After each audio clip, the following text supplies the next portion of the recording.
Welcome to this program, guys. Before even I talk about what are we going to cover in these 4 sessions, I want to know from all of you. You have shown such great interest in comp-and-ben. Why do you think in today's times comp-and-ben is becoming very, very critical? And most of the HR professionals definitely want to gain some kind of an insight and knowledge in the area of comp-and-ben. Why do you think comp-and-ben is becoming very, very critical? Anybody here? Let us make it more lively, interactive. You all come with huge amount of experience, a lot of you, and a lot of you are already, Nickel is already in the total reward role for the last 10 years. Yeah, why comp and ben? You go to any organization, comp and ben becomes, in fact, if one wants to have a great career, they definitely want to move into a comp and ben role. But why is compensation so critical? Why is it important for organizations? I think over the last period of 2 years, the impact or importance of complement has actually increased a lot. Many of the organizations, even the smaller organizations, which never used to have a separate complement team, are bringing that into picture because of many multiple aspects which are governing the specifically the high-tech industries right now. When you're looking at multiple facets of challenges in hiring people, hiring the right talents, creating a strategy to retain talent as well, and as per the current market scenarios. The importance of complement team, having a specialized team to do that, has increased many folds. I mean, just to give you a context, uh, if 3 or 4 years ago, if I wanted to switch a job, it was very difficult because you would hardly get any opportunities in the market. But right now, you get around tens of emails on a daily basis, which are organizations are looking for a CNB guy. Okay. So essentially, what you are trying to say is that in order to even attract the right kind of talent, uh, so gone are the times when I can roll out a similar kind of a comp and ben contract, and I can attract somebody whom I want to. But in today's times, I cannot attract the person because now talent is becoming scarce. There's a war for talent and they have greater opportunities. Therefore, I as an employer, how am I able to attract the right talent?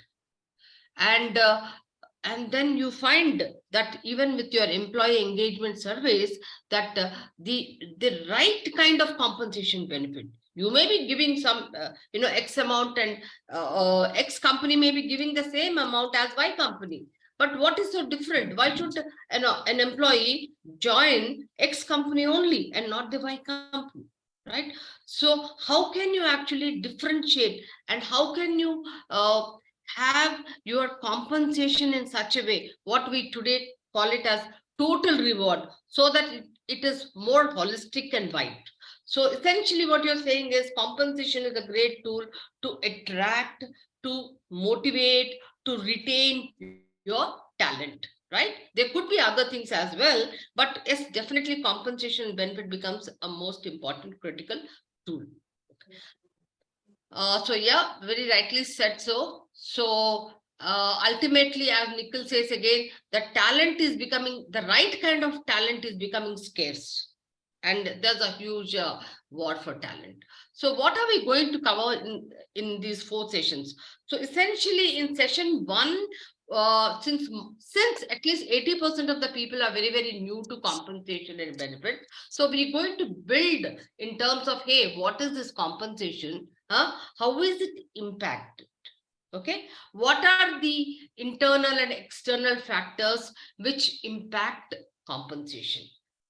Then once we understand these external factors, then we go the next level of understanding, hey, what are these components of compensation system?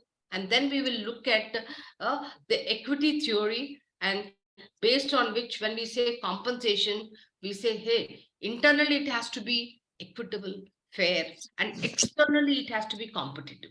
I'm sure every organization strives for this. You want to be fair internally, the way you pay people, and then you want to be competitive when it is compared to market.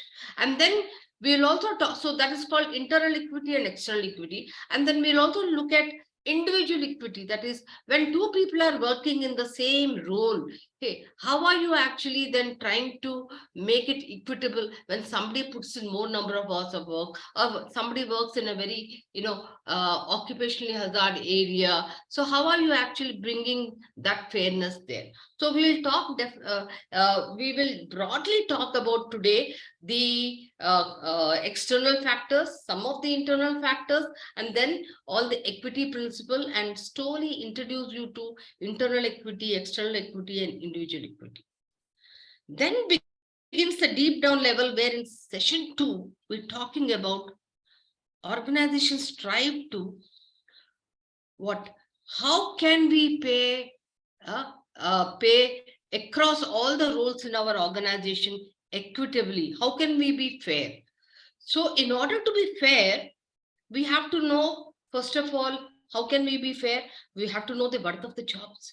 So this, what we call it as job evaluation. I'm sure some of you have heard of, if you have been in the compensation role, that you have to establish the worth of the jobs. So we will be doing in detail this job evaluation. Okay, how do we evaluate jobs for their worth? And we will be looking at methods like what? Job grading, point plan. In fact, we will be using statistical analysis like regression to predict salaries, and you will be actually doing practically how do you then evaluate a job for its worth and then predict salary. So what we would be doing is use a method, whether it's grading, whether it's a point method, then use market data, and then use statistical analysis tool like regression to predict the salaries, and then create job grades, etc. So the designing of a job structure, okay, designing of salary bands. So we'll be looking at all of that in session 2. In session 3, somebody mentioned about market pricing, benchmarking, etc. So in session 3, what we would be looking at is all about external equity. How can organization be market competitive? What is that we do then? What kind of organizations do we take into consideration when we want to compare ourselves? Then how do we go about doing a salary survey? Then how do we go about doing the analysis part, that is collating data, analyzing, and then comparing? So we look at all that in terms of how do we then look at data and then do a treatment of that analysis into quartiles and percentiles, and how do we compare them? So we want to look at the entire market. Then we'll also look at, then with the market data, how are we going to really design structures and salary bands, etc. So what is the kind of an employee value proposition you really want to bring about for your organization? Right, having said that, then in session 4, we're going to talk about all these pay for performance plans, variable plans, whether it is long term, whether it is short term.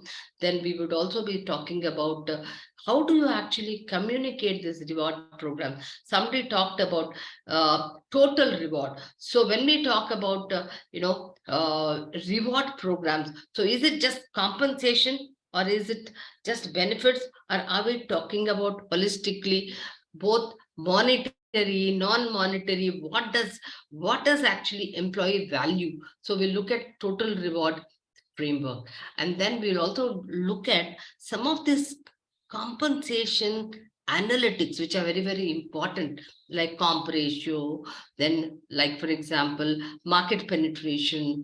Then we'll also look at employee cost to revenue, how do organizations do budgeting, and then how do we make those merit increases. Okay, so in all, we're going to cover everything, right from from the basics of understanding what compensation is, to designing salary structures in a very scientific and objective manner using a job evaluation technique, then looking at variable pay plans, pay for performance plans, both short term, long term, and then we look at the total reward framework.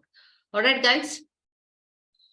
So in addition to that, anybody has any thoughts on what else you really want to? This itself, I think it's quite a lot by the Yeah, I time. think, yeah, Nirmala, when you mention about why this course, well, I think the last sentence which you mentioned about the cost to the revenue, Yeah, now it is becoming more prominent for most of the organization, not only for to understand the science or art of the CNB, but more of a sustaining the entire business model. And right. that context, I believe, the understanding and putting it in the right perspective from the beginning. I will share my one example or a experience. Uh, we went, being a startup, we looked at the external market and we went ahead and we did merit correction consecutively 2 years, and then eventually we found that internally we are not equitable. The way we got a talent, we keep hiring, and then the kind of disengagement, and then to breach that disengagement or to overcome that, we have to do again a lot of investment, and an entire vicious circle started. So you rightly put up the internal, how we are fair internally and how we are competitive externally, how it goes hand in hand, and alongside with how we look at the cost to the revenue. I believe these are the three things which I strongly felt from your the initial conversation important to take away from this course. Yeah, absolutely. I mean, just reinforcing this point, Bhupesh, in today's time, especially, and I'm sure all of you will agree that every organization has something called the affordability, or they have a budget, right?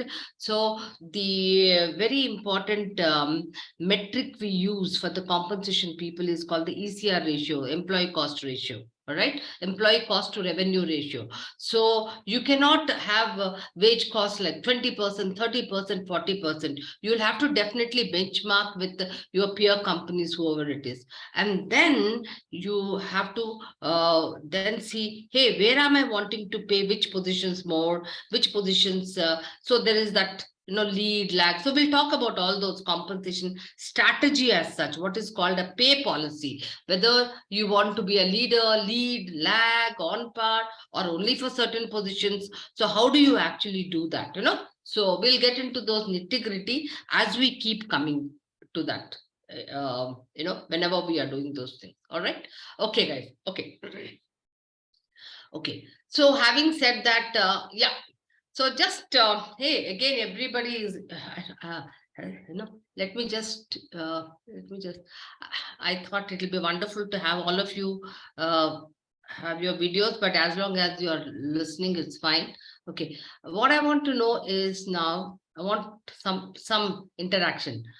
Okay. So when we talked about compensation, which is really dynamic, etc. Now, what are some of the external factors which impact compensation? Anybody? I can, yeah, please. It'll be very interesting to make it engaging and interaction. Yeah. What are some of the external factors which impact compensation? Inflation. And demand and supply of Absolutely. talent. Market, talent, Hmm. demand and supply, right? Yeah. Inflation. Yes. Inflation, right? Yeah. Anybody else? What else? Think quickly. That's how, you can, unless and until you start warming up and, Nikhil. Now he will say, oh, my maine kya bol diya, 10 years of total reward, so madam will be after me. Nice. I will speak when it's required, but most of the times I will try and keep quiet. So what is it? Some of the key external factors. Quick. See, I think a couple of them, the important ones, This is technology. technology and Huh? market dynamics as well. Yeah, we looked at market dynamics, which is already talent, demand, supply. We can look at that, right? Okay. And economic factors like inflation, right? Demographic, does it also make any? And how about this political conditions? Absolutely. Mm, Political, yeah. yeah, labor market conditions and all. Okay, so all of you agree that yes, external factors definitely impact the compensation and benefits. So if you generally look at some of the key How factors. about the government regulation, the new wage code Yeah, coming in? Yeah, labor law. absolutely, you New are labor law there. which is coming in. Huh? The new labor law is just yet to come in, I think, all the corporates. So that will also going to affect the compensation benefit. Absolutely. So some of the key external factors are the government laws, right? The government laws are very, very important and they impact compensation. So what are some of the common wage laws you think which are impacting? Yeah. Minimum basic, the minimum basic which is every 6 months, it is changed by the government every 6 months. Like every state has different Can minimum I basic. say there are certain laws which pertain to wages? Yes, wages, right. Right? So some of the laws which pertain to wages is something payroll people, minimum wages, Yes. Yeah. huh? Then that is payment of minimum wages. Then payment of wages. Payment of wages. Okay. What else? Bonus act. Yeah. So now when you talk about bonus act, can I say it can be covered under protection? Okay. Yes. Okay. Bonus act. Right. What else? Yeah. Can I put equal remuneration here?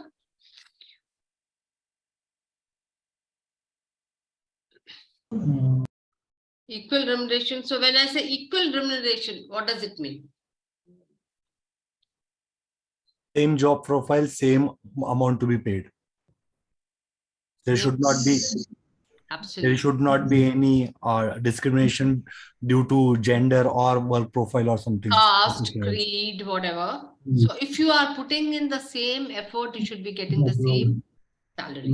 There's one very, very famous case, especially in India. There is something called this BD worker case. Yeah, I don't know how many of you know. yeah, I There heard was- about it. Pardon? I heard about that word BD. You heard about it? Yeah. Huh? When it comes to equal remuneration, the BD worker case. Essentially, what was it about? So they were employing both men and women. And what was the nature of job? Both men and women had to do the same thing. That is, roll out a dried tobacco leaf into a BD. BD is that local cigarette kind of a stuff. Okay, I don't know how many of you are familiar with this name BD. So tobacco leaf, okay. Now, if you go to villages, you will find them, especially in winters, smoking this BD. Now, so the effort is what? Rolling it out. But when it came to payment of wages, the male member was being paid 100 rupees, while the female was being paid just 60 rupees. So there was a discrimination. The effort is the same, but there was a discrimination in terms of paying of wages between male and female. So this came up, and they said, then when the effort is the same, irrespective of whether it's a male or a female, that as we said, gender, you need to pay the same amount. Like, for example, even in USA, for the software developer for quite some time, the males were paid a little higher and the females were paid lesser. Okay, but under the equal remuneration, and in fact, in US, you have this pay equity policy as well. It's huge. So there, you cannot, because the law is very, very stringent, and you cannot discriminate to the extent of even if it is LGBT. You have to pay the same amount of salary. Okay, but let me tell you on the contrast. Say, for example, on a construction site. Typically, the male people are doing what, jobs like heavy duty jobs, and the females are just helping. There, would you say that they should be paid equally? So So what is very, very important here when we are talking about Equal Remuneration Act, it applies to people who are doing the same job, same effort. Okay, so they should be paid the same. All right, let us look at some more. Then what else? Medical insurance. All employees all employees have to be covered by. Yeah. Yeah. Provident Fund, PF. Pardon? Provident Fund, PF. Absolutely. I'll just put PF. Okay, I'll just. Fund.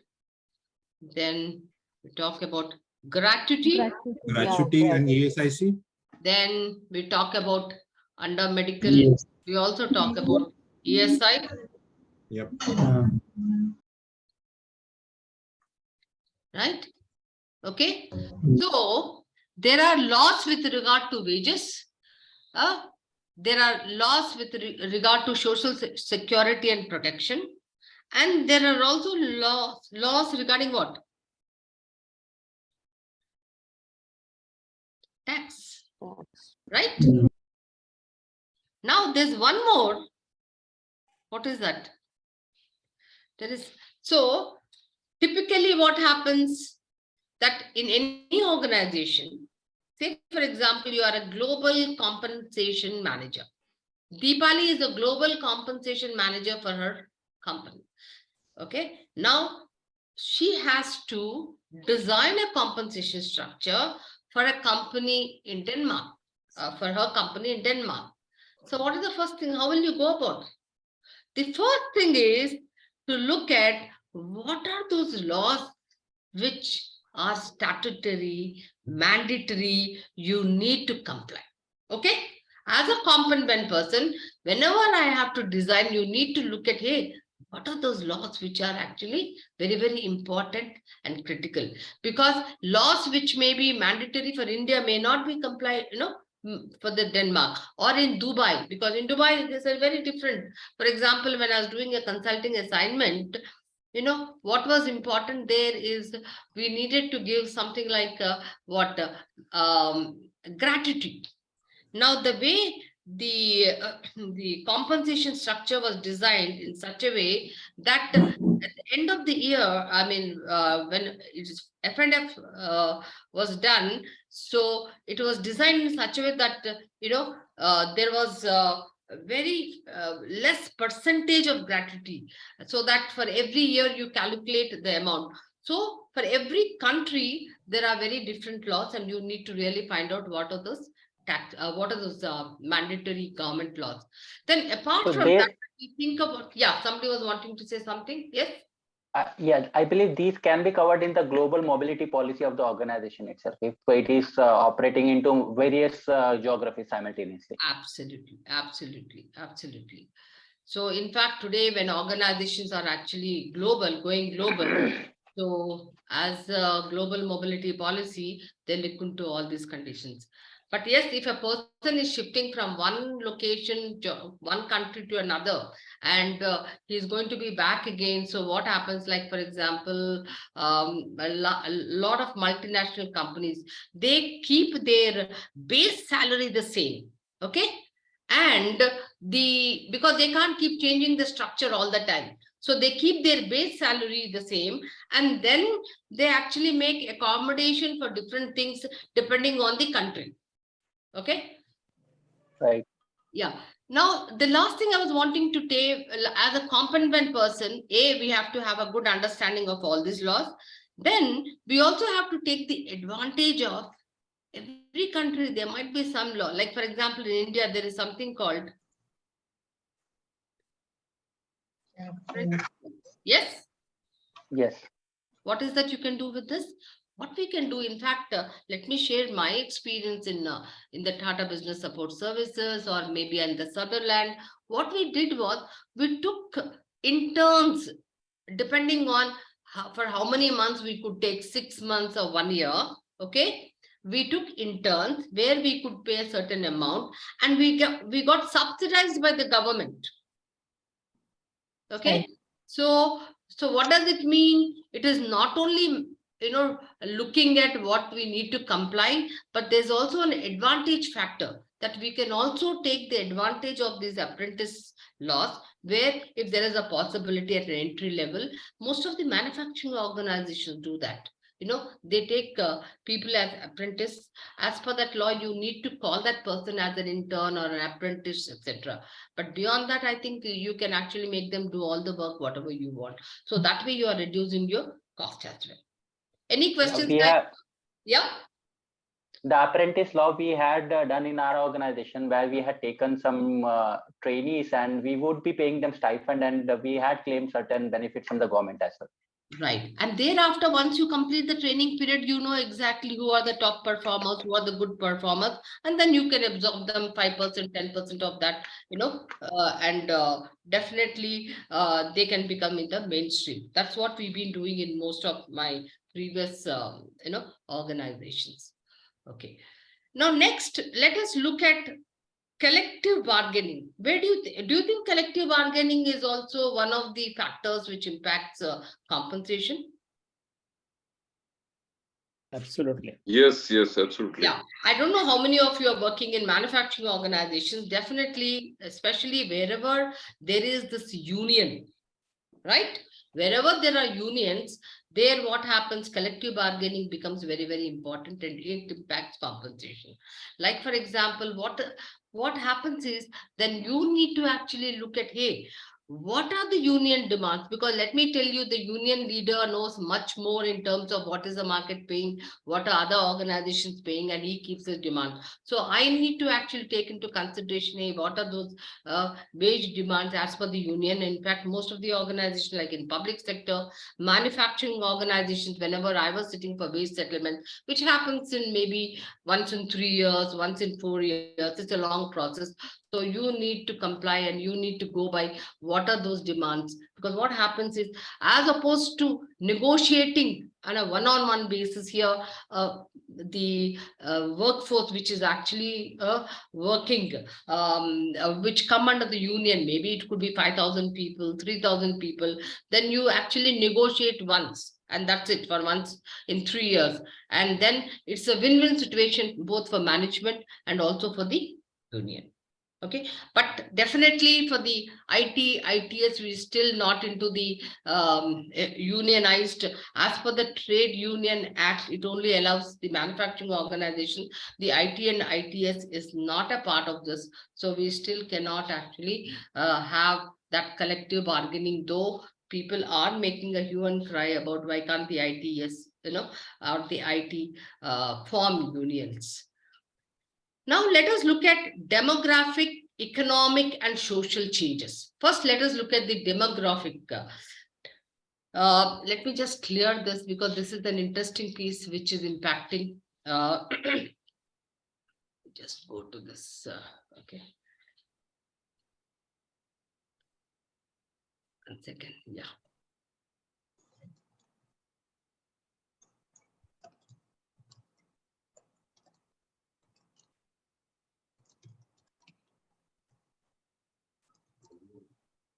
Yeah.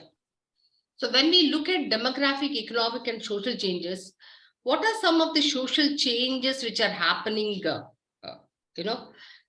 Like, for example, today, if I were to say, today what's happening when you are working in an organization, people are looking at more of the blended work style. What is this blended work style? Anybody who can tell me what is blended work style?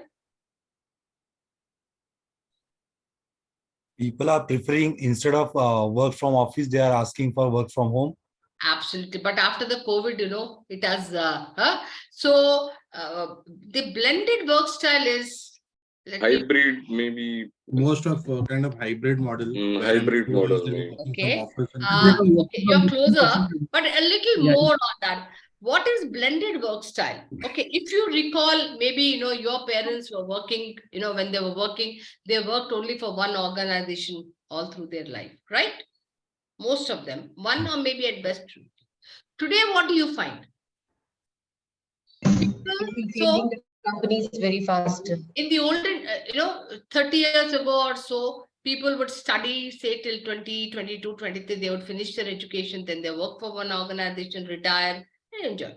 But today what's happening? You start working even when you are just a graduate, right? And then you will again go and do some, higher studies, or you will go on a sabbatical. So what is happening today is that people are not looking at long term. You can't find loyalty for 20 years, 30 years. You don't find people who are really working for that long. But you may say, but so what? Why should I bother? But as a competent person, you have to understand, hey, what is the kind of millennial workforce is interested in, motivated in? Now, if my workforce, like say, for example, when I used to work for Tata's, so we used to have a lot of people who used to take graduates and they wanted to go for higher education. What if I were to actually then say, hey, we are going to, give you what while you work, you can also do your MBA. While you work, you can also do a higher education. So if you notice, a lot of these companies like Deloitte and Accenture, so what do? They actually ensure that their workforce is actually getting what?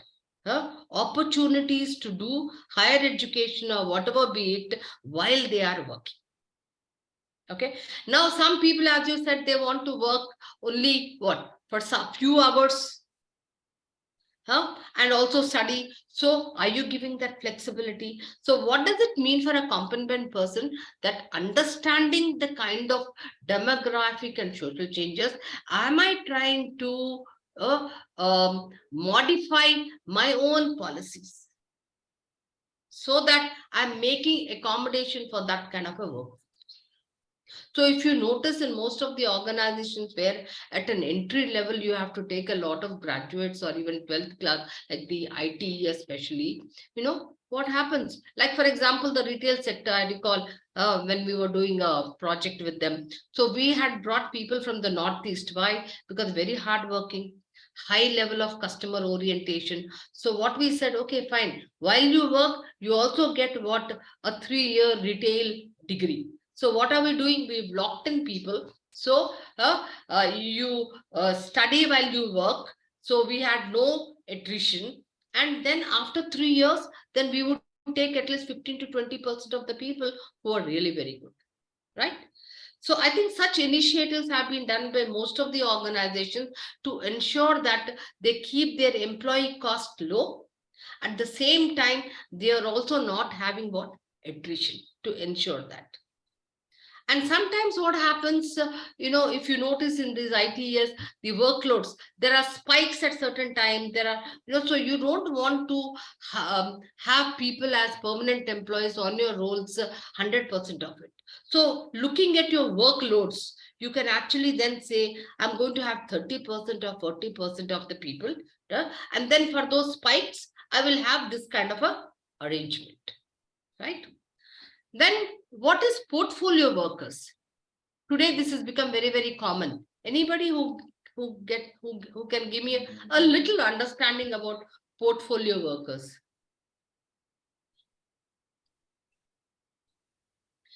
This is on the increase because today's youngsters don't want to work for a long time. 40, 45, if I become a subject matter expert, I say, hey, I want to pick up, what if I'm an expert in, say, for example, a subject matter expert? I will then as a freelance consultant. But yes, I would give my few hours on a weekly basis to a couple of organizations, and I'm going to collect checks. I don't want to be working right from morning till evening. Flexible. Can we say it is a gig worker? It is similar kind of?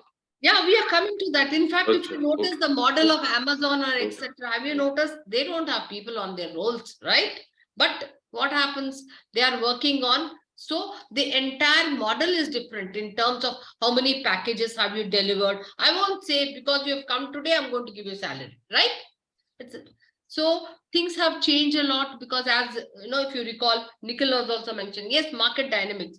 So we can't have the same way of compensating people. Today, we have to change as per our business model and the market dynamics.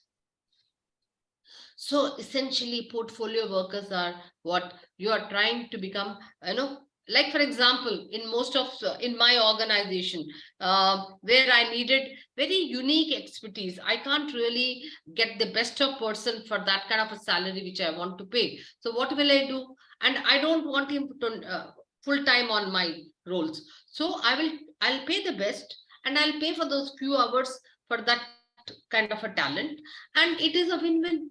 For example, if you notice the PF commissioners or etc., you want the best of people because you cannot really fault on those reports and returns which you have to send every month. So maybe a retired person will do good. He will come once in a week, do everything because he knows the job. He knows the process, right?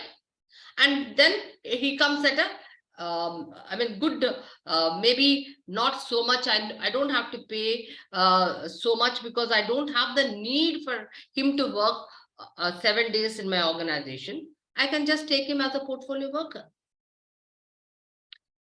Now, what is so this is one aspect. And then the next is people. Now, what is career deceleration? Anybody who has an understanding of what is career deceleration? Moving into different stream, like someone was working into HR, so the now interesting part is now today in most of the organizations are taking people even if they have retired. Earlier on, what happened? People would retire at 58 and 60, and then they would go and spend their time in vacation. But today, what happened? They still want to be active. They still want to give their time 4 hours, 6 hours in active life. So organization can then take a look at, hey, do I want some subject matter experts where I can actually use people who have retired? Where do you think in most of your organizations, where can you use people who have retired?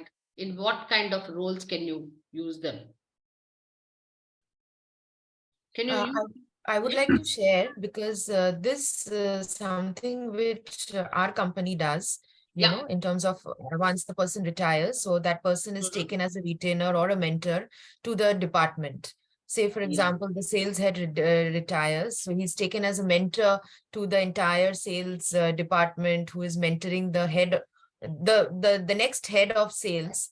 And so there are many employees who have completed even say 5 to 6 years of tenure as a retainer, and at the same time mentoring that specific department, like a consultant kind of. Absolutely. I think most of the organizations have actually used people who have retired as subject matter experts who can then mentor, coach, the youngsters, and at a much lesser cost. Let me give you a very interesting example. I don't know how many of you know about the Satyam Group. I'm sure some of you must be knowing about Satyam Group, right? Right. The Satyam Computers. Okay, they started something as a public partnership enterprise in the health area. One is called the EMRI, Emergency Medical Research Institute. What is this? They had set up call centers, and then they set up these ambulance vans. So people could call a number called 108, and when they would call 108 for any kind of immediate ambulance requirement, then the ambulance would come and reach this person, sick person or an accident person, to the nearest hospital. Okay. Then on the same line, they are also started something called HMRI, Health Medical Research Institute. What was it? The objective of HMRI was to take healthcare to the last mile. That is rural healthcare, because they wanted to penetrate to the villages. So they started something called the telemedicine. All right. Now, what they set up call centers. So it was a pilot project. They set it up in Hyderabad and in some parts of Andhra Pradesh. And so these call centers, they had to recruit doctors. Right. Now, the process was that people would call them and they would give medical advice and diagnosis and etc. etc. Now, you will tell me there was huge attrition. Why do you think there was huge attrition in these call centers? Doctors were, actually quitting in a matter of 3 months or 4 months the moment they joined. So therefore the processes were not getting matured. Why do you think there was huge attrition? Anybody? It's a very interesting case. Yeah. Doctors, for them, call center was something derogatory, working in a call center. So all these young doctors, when, they would join, but then typically what were their career aspirations? Either to go and do higher education or get a government job. But they were all young to be married. So they were not interested in long-term working for a call center. So what do you think this organization must have done? Take a lead, career deceleration. Anybody, guys? Can I have some more here? On They started hiring somebody who got retired from the government organization. Yes. They can Yes. give the best of their time and not take those calls.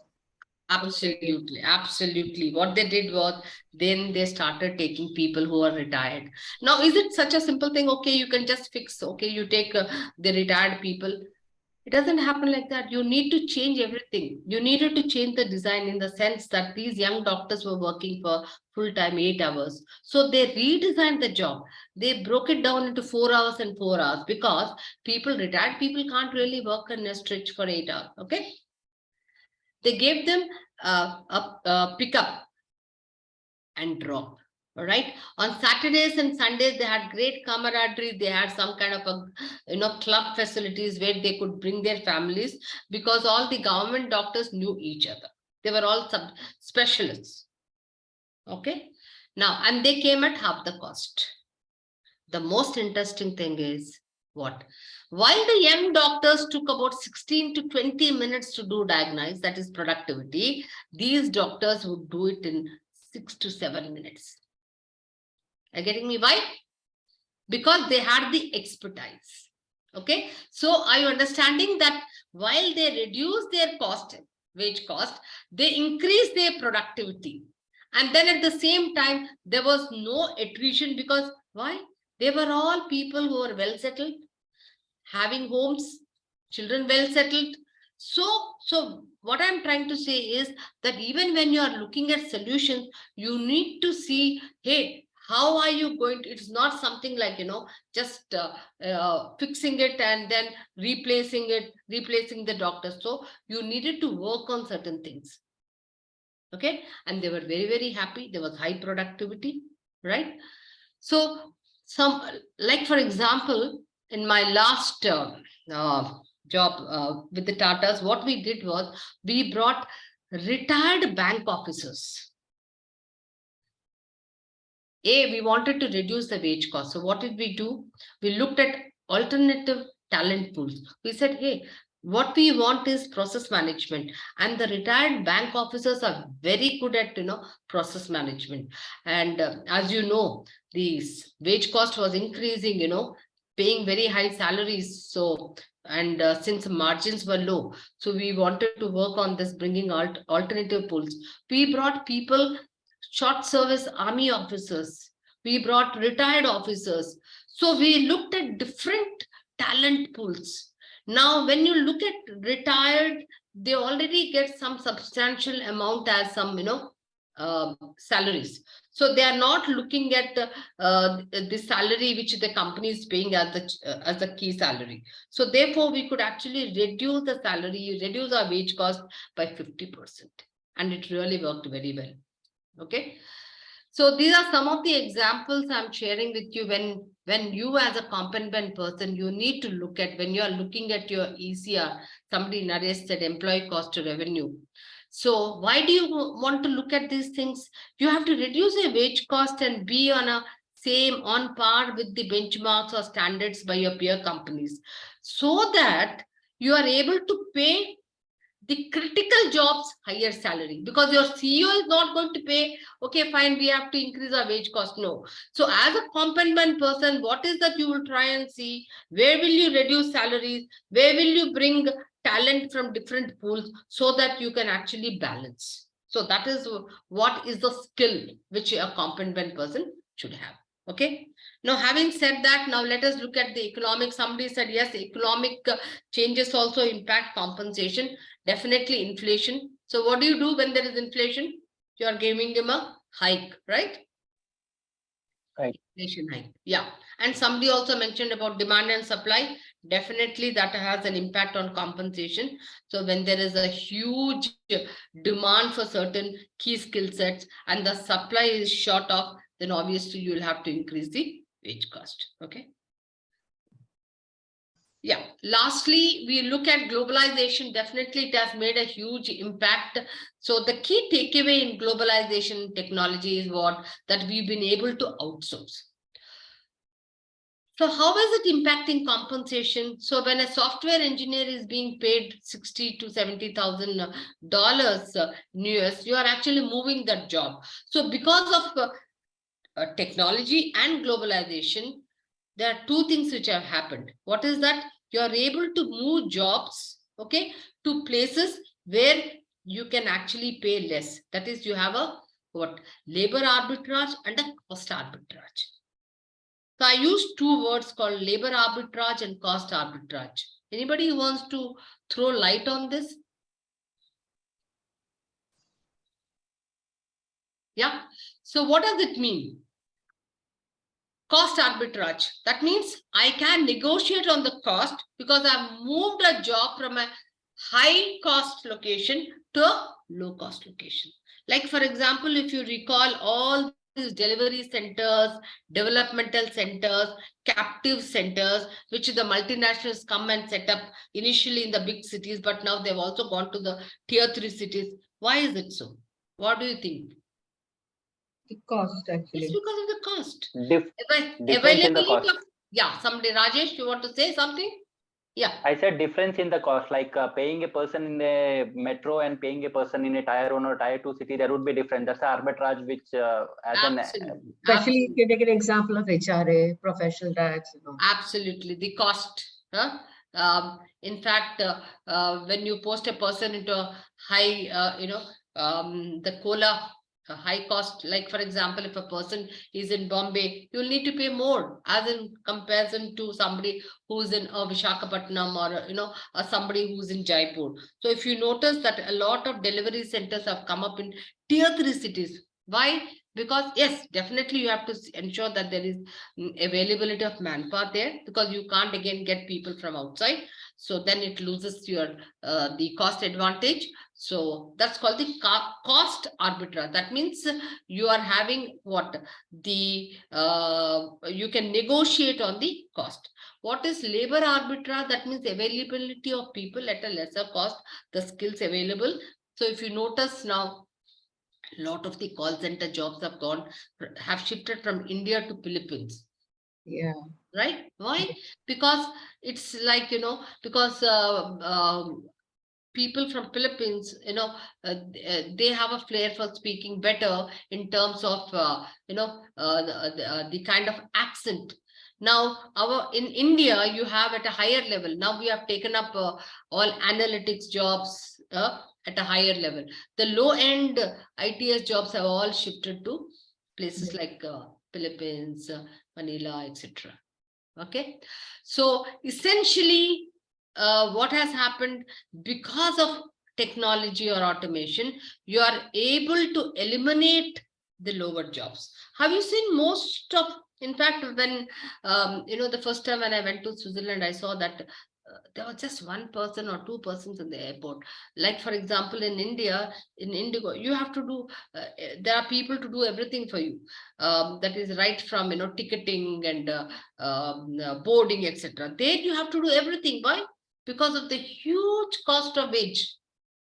So they have brought in automation. Today, in fact, you will see that, like call up any bank, you will see, you don't have people there. You have bots or you have, so there is no, because it is a human, to actually have a person there, it's it's a cost, it's a wage cost. So people are trying to automate. Even today, I think HR has become, because of the COVID, thank God for the COVID, that we have become digitized a lot, right?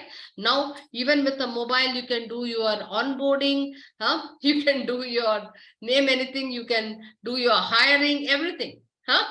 So you are automating. So by automating for a long time, we wanted to automate our HR processes, but per force, because of that, we say that unless and until something happens from outside, we will not change. So we have automated all our processes now. By doing that, what we have eliminated certain jobs, and by eliminating, you are able to then pay better for certain other jobs, right? Otherwise, you can't. Okay, guys. So with this, we actually then we conclude the external factors which impact compensation. Okay, guys. Anything you want to add or any clarification? Now we get into. Yeah, before I conclude on the external factors, I just want to speak about this economic tripwire. Anybody who is familiar with this economic tripwire has come across what is it, economic tripwire? Yeah. So what is it? When you outsource jobs, like for example, I'll just give you an example. A software engineer, you are outsourcing the job, moving that job from a high cost to a lower cost. Okay. So you have to pay $60,000 to $70,000 in USA when you're moving that job to India. What is the lowest cost at which you can get an engineer in India? Tell me. Anybody? Yeah, I'm sure all of you are in talent acquisition. Can you get a guy for good average guy between 5 to 8 lakhs? Good, huh? Through campus placement, through campus placement, most of the company. If you're talking about fresher, 3 lakhs, 4 lakhs, or a little more than, right? Yeah. So you can get. Now, say for example, now there are more and more companies which are actually setting up shops. Then obviously the demand for that talent, say for example, Java goes up. Now you will increase it. Say maybe 8 lakhs, you will say, okay, fine. Then you will say to 10 lakh. But then there is a point up to which you can actually increase the salary, right? Then what happens? Then it does not become economically viable to move that job from there to here. Okay, so that is called economic tripwire. It does not make business sense to move that job. Like we can only have sustenance till the time we are meeting certain margin money that we've kept for ourselves after the loading, and post that if it's not economical, we would not go ahead with it, no matter how lucrative the contract is. Yeah, many a times you will see that, the HR guy and the business guy, when you are actually getting projects and you want to hire people, so the first thing is, what is the talent supplied, what cost is it coming? Because if you don't look at cost and he's making a business proposition without looking at what cost, then there is no economic viability. There's no sense in doing that project, right? Yeah, absolutely. Okay, guys. Ma'am, one question. Yeah, please. Dipali, will this still work if not a single job, but the entire group has been moved to a certain country, as you said? So suppose if a company is moving its HR shared services to say from India to Philippines, will this economic tripwire still work? Or will it still impact? Understand that why are they shifting the shared service? Whenever you shift any kind of a project or any kind of a function, it is mainly because availability of skill sets of labor at what cost? Right. Okay.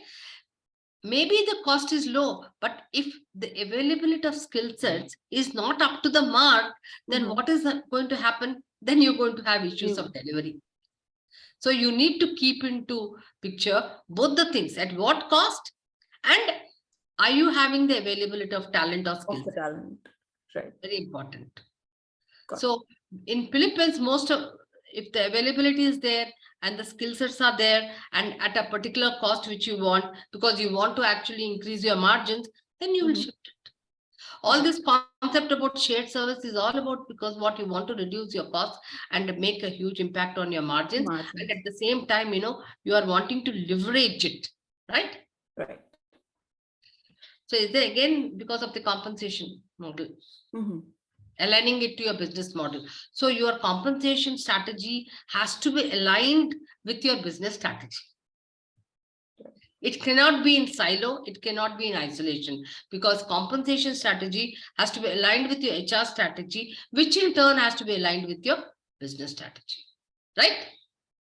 Does it make sense, guys? Huh? Okay, it will, because it's only at a broad level, but as we keep going into deeper and deeper and talking about details, then you will understand, this, you'll appreciate this entire thing about how do you really design structures in alignment with the business models, because you really can't pay high when there is no affordability. So how are you going to do? How are you really going to budget? And within that budget, how are you really going to get people then? Okay. And I'm sure even as an HR head for me, most of the time my hiring managers would say, hey, he's very good. You have to bring him. But then the affordability is not there. And then not having understood, then there is something called the business strategy. That is, in what discipline are you? Because there is something called, go-to strategy. What we talk about, some organizations are in cost strategy. Some organizations are in product strategy. For example, because you are actually talking about that, you mentioned about, will it make business sense, if I move my shared service to Philippines? Like, for example, Walmart. Okay. Now, Walmart, what is their business model? What would be their strategy? Hey, can I have some more of you guys on the video? What is their business strategy? It's an operational excellence model, right? That means I want to be efficient and effective. What kind of salaries will they pay then? They will not pay top of the salaries. They'll pay above the average salaries, because I don't need people. I may need just 5 to 10% of people for my critical positions, for which I'll pay maybe the best of salaries. But otherwise, the rest of people, I want just average people who can understand the processes, maintain the processes, go through the SOPs. I want to increase productivity. So what is it? I'm an operational excellence model. All the shared services, all the ITS services, all of them are into operational excellence model. I don't need top of the talent. So I'll pay at a 60th percentile or a 70th percentile. Now, even Infosys, Wipros, Infosys salaries are 65th percent, etc. As in compared to that, look at product development companies. They're into product development. That means they want the best people to innovate, to do creativity, okay? Keep improving the features. Can you get the average people to doing such things? Like, for example, Google says, I don't mind paying the best of salaries, the 90th percentile or a 95th percentile, because I need to get good people. Because when I pay even the best of salaries, they can make great products, which will impact, no? Yeah. Then there is the other kind of discipline, the other kind of business strategy, which says, customer delight. Like, for example, talk about Dell. He says, hey, I know the customer very well. Now you come and make the kind of assemble it. And so I give you the option. So such people will be all the time wanting to know. They'll have CRM processes, understand their customers' needs, etc. Right? So you can be good at one or two, but you can't be good at all three. When they ask me, I have to be very good at customer, delight, I have to be very good product, and I also want to be very good at operation. No. Your strategy can be customer and operation, or it could be product. You can't, have a mix. But having said that, it doesn't mean that you will be below the average on the other two. Now you may say, like for example, in the previous organization for a VSOP development company, there was a product development of 400 people. There were also 3,000 people in the ITS. Now, can I have the same salaries and same compensation strategy for both of them?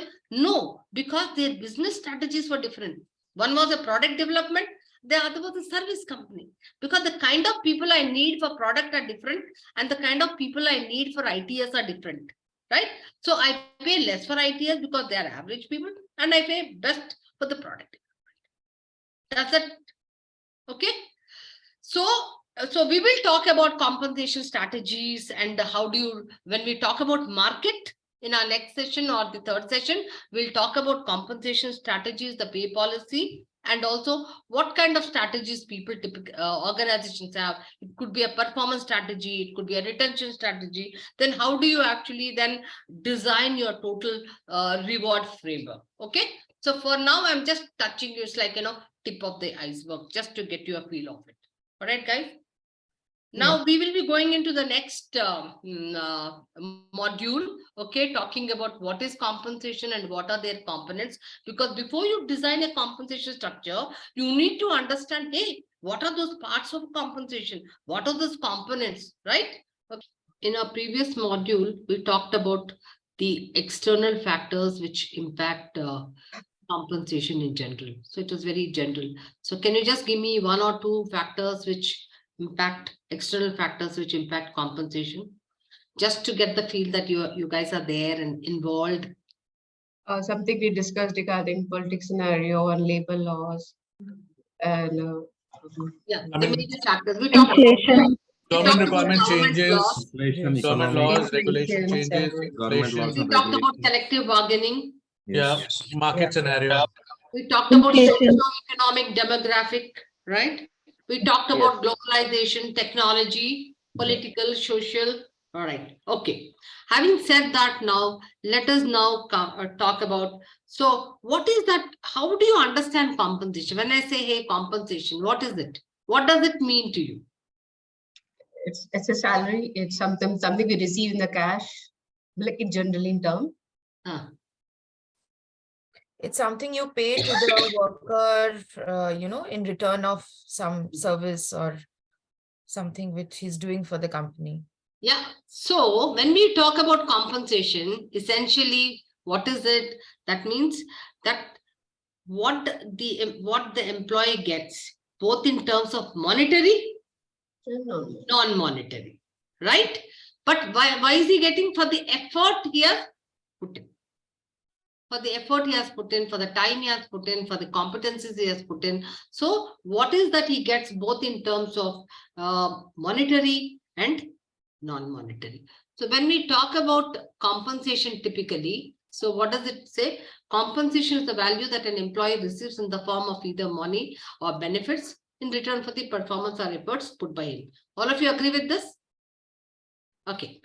Having said that, let us just look at, so essentially a compensation system, when we talk about, it has direct pay and indirect pay. Let me just use a blackboard, which is much better because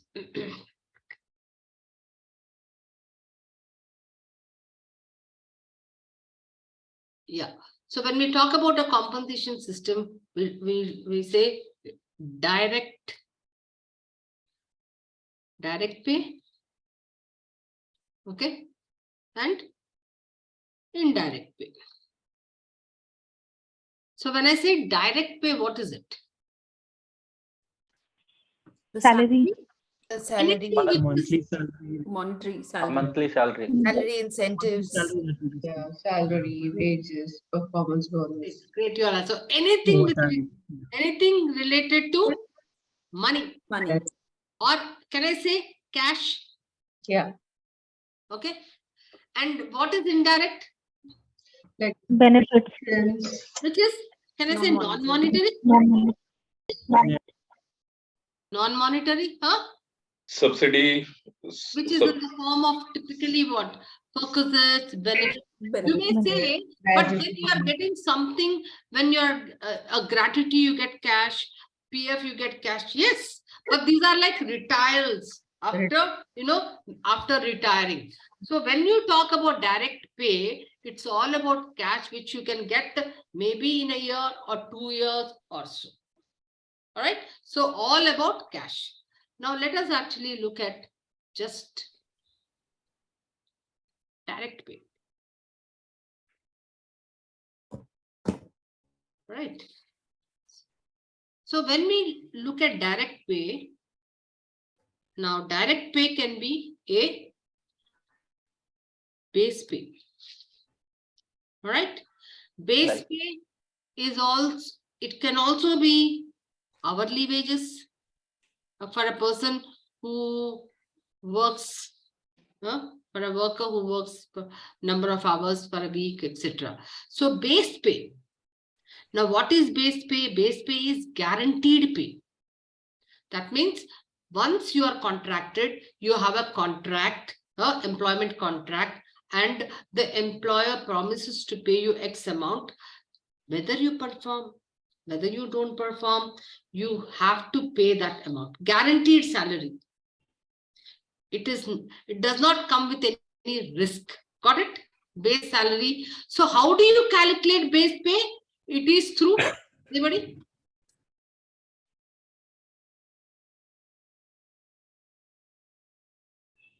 It is through job evaluation. For an HR manager, what is the base pay I need to pay? So I will do job evaluation. What is the worth of the job? Then maybe then I'll compare with market data. Then depending on my pay policy, I will see how much I need to pay. Got it, guys? So base pay is all about what you do. It's a worth of the job, and I pay base pay as per the job worth, which is derived from job evaluation. The next category in direct pay is variable pay. Where did it go? Sorry, I will write here.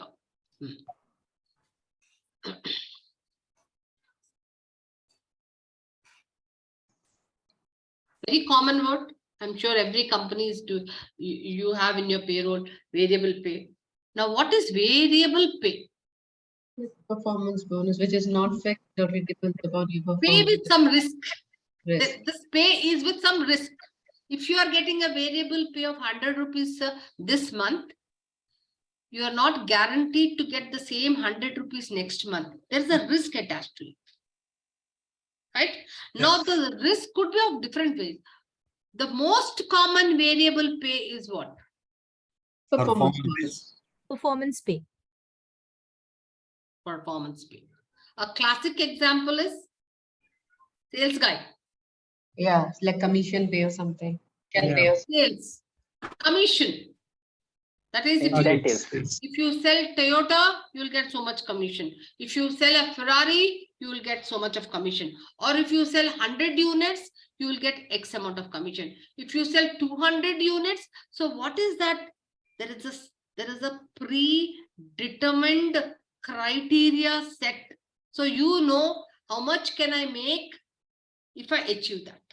It depends on you whether you want to achieve that target or not. But at least you know how much you can earn. Right? Now this performance pay for performance pay can be at what? At an individual level, like a sales guy. Yeah. It can also be at a team level. For example, in an IT organization, so you have to do a software program and you are bringing a team together. You have some kind of a project pay depending on, right? There is some amount of variable pay within the time constraints. What are the standards set? So many bugs. It has to be free from bugs. It has to be timely. So there is a criteria set. If you then perform to that criteria, you get that amount. Otherwise, you don't get. If it is a project. So likewise, so team awards. So at a team level or at a location level, there is something very interesting, what we call it as, I don't know how many of you heard.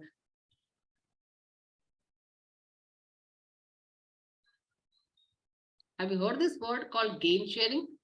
Yeah. Most of the manufacturing organizations will have gain sharing. That means sharing of the gain.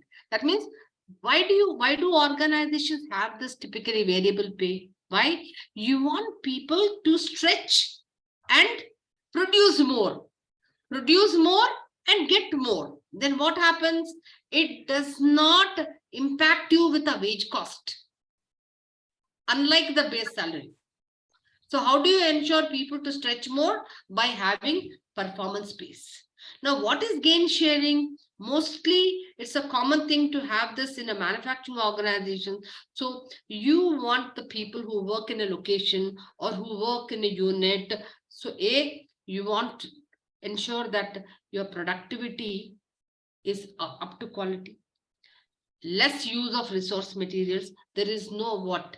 Because in manufacturing organizations, when you use resource material and your quality is not up to the mark, you can't rework. All your resources, that is raw material, gets wasted. Okay. You want people to come together, collaborate. There is some amount of interdependency.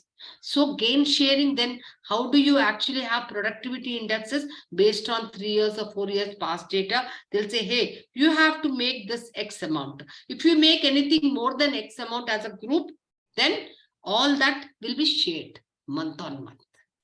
Got it? So this is called gain sharing. At an organized, so this is at a location level. At an organization level, what do you have? I'm sure everybody. Stock. Huh? ESOPs. Profit sharing. ESOPs. Called Profit. Again, I can't assure you that you will get the same amount of profit every year. If I made X amount, I'll get a percentage of that. But next year I may have made huge amount, I'll get more. But the other year I have not made anything, I may get zero amount, right? So it's variable. There is a risk. Okay. Now, so what am I trying to say? Performance pay, it can be at an individual level, at a team level, and also at an organization level. Now, the very important point in performance pay, and all of you must be experiencing this. Why should HR people not have? Is there any logic of having finance and HR people still have 10% of variable pay? I have noticed that all my HR people, ma'am, why can't we just have 100%? Why should you have that variable pay still? Operation people understood, because there's a quantitative target there, 100 units you produce. But why? A, that's one question, right? B, can I have the same performance pay plans for all the functions or for all the jobs? So what is that I need to take into consideration when I'm designing a performance pay plan? Now, I want to clear this and then tell you that's the most important thing. I'll give you a narration. Okay. Now, there is a grocery store. Okay. Now, this grocery store has a sales guy. Salesperson. All right.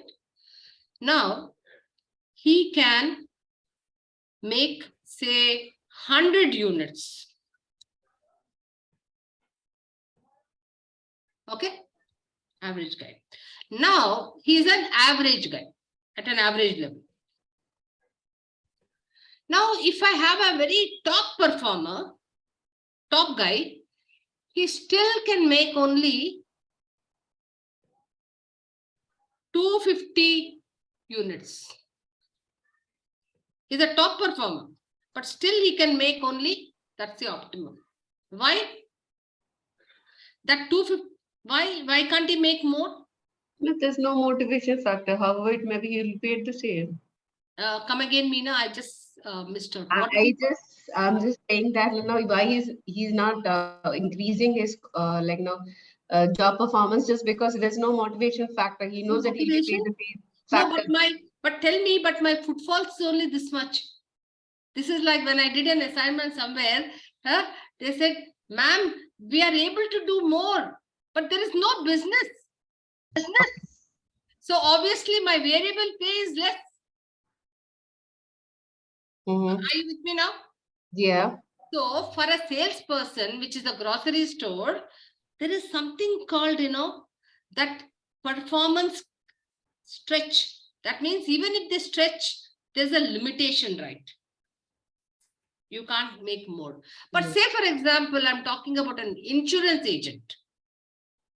This is full broader scope. I'm coming to some insurance agent. Okay. Now, same thing applies. Average guy, if he makes 100 units, this is the average guy. Now, a top sales guy, a top insurance agent can make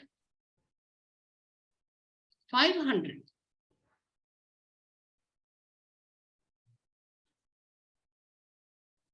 Are you seeing? Okay.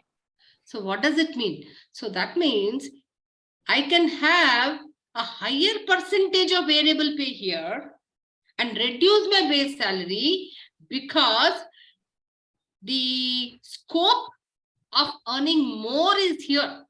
But if I am going to say, hey, sales guy, I'm only going to give you, your base salary is going to be only 30% and your variable pay is going to be 70%. But the sales guy will say, but footfalls are not there. There is no capacity. 70% you have made my salary as variable pay, but I won't be able to even make it. Are you getting me? Yeah. So there are functions or organizations like, for example, for an HR person, even in HR, say HRBP. Okay, take two people, HRBP and payroll. Not payroll, sorry. Talent acquisition. Yeah. Recruiter. Yeah, recruiter. Talent acquisition. Yeah.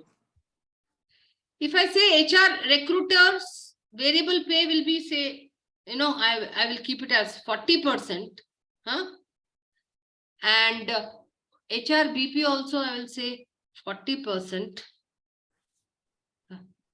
You think the HRBP person will say yes? The role of a recruiter is different. The role of an HRBP is different. The scope for recruiter, his nature of work is different. So therefore, I can have higher risk here. But the scope of HRBP is different. So therefore, even in functions, if you notice, recruiters have a higher incentives, right? They have a higher variable pay. HRBP has more of a base salary and just 10% or maybe 5% or 15% of variable pay. Got it, guys? Yeah. So when we design pay for performance plans or variable pay plans, we need to not only look at the function, but we also need to look at the role. Is it, am I actually justifying by actually increasing the variable pay? For a sales guy, if I say, okay, fine, I'm going to give you 50% base salary and 50% variable pay, he will say, I might as not go to the markets, comfortably I can get variable pay, base salary of 50%. So he is not motivated to stretch himself. Okay, guys? So we'll talk more about the design of pay for performance plans when we are going to do something called how to establish individual equity. Okay? When two people are doing the same job. So that's the time when we are going to do pay for performance in more detail. Now, so we talked about in variable pay. What did we talk about? Performance, right? Okay. 2. In our payroll department, there are people who are working. So one of the cashiers, he has to take cash, then go to a remote place, 50 kilometers, disperse cash and come. But yet he is getting the same salary as the others who are working in the payroll department. Do you think it is justified? No. No. He will say, what is this? I have to travel, I have to take the cash, risky, then again disburse the cash and come back. So I pay something called what?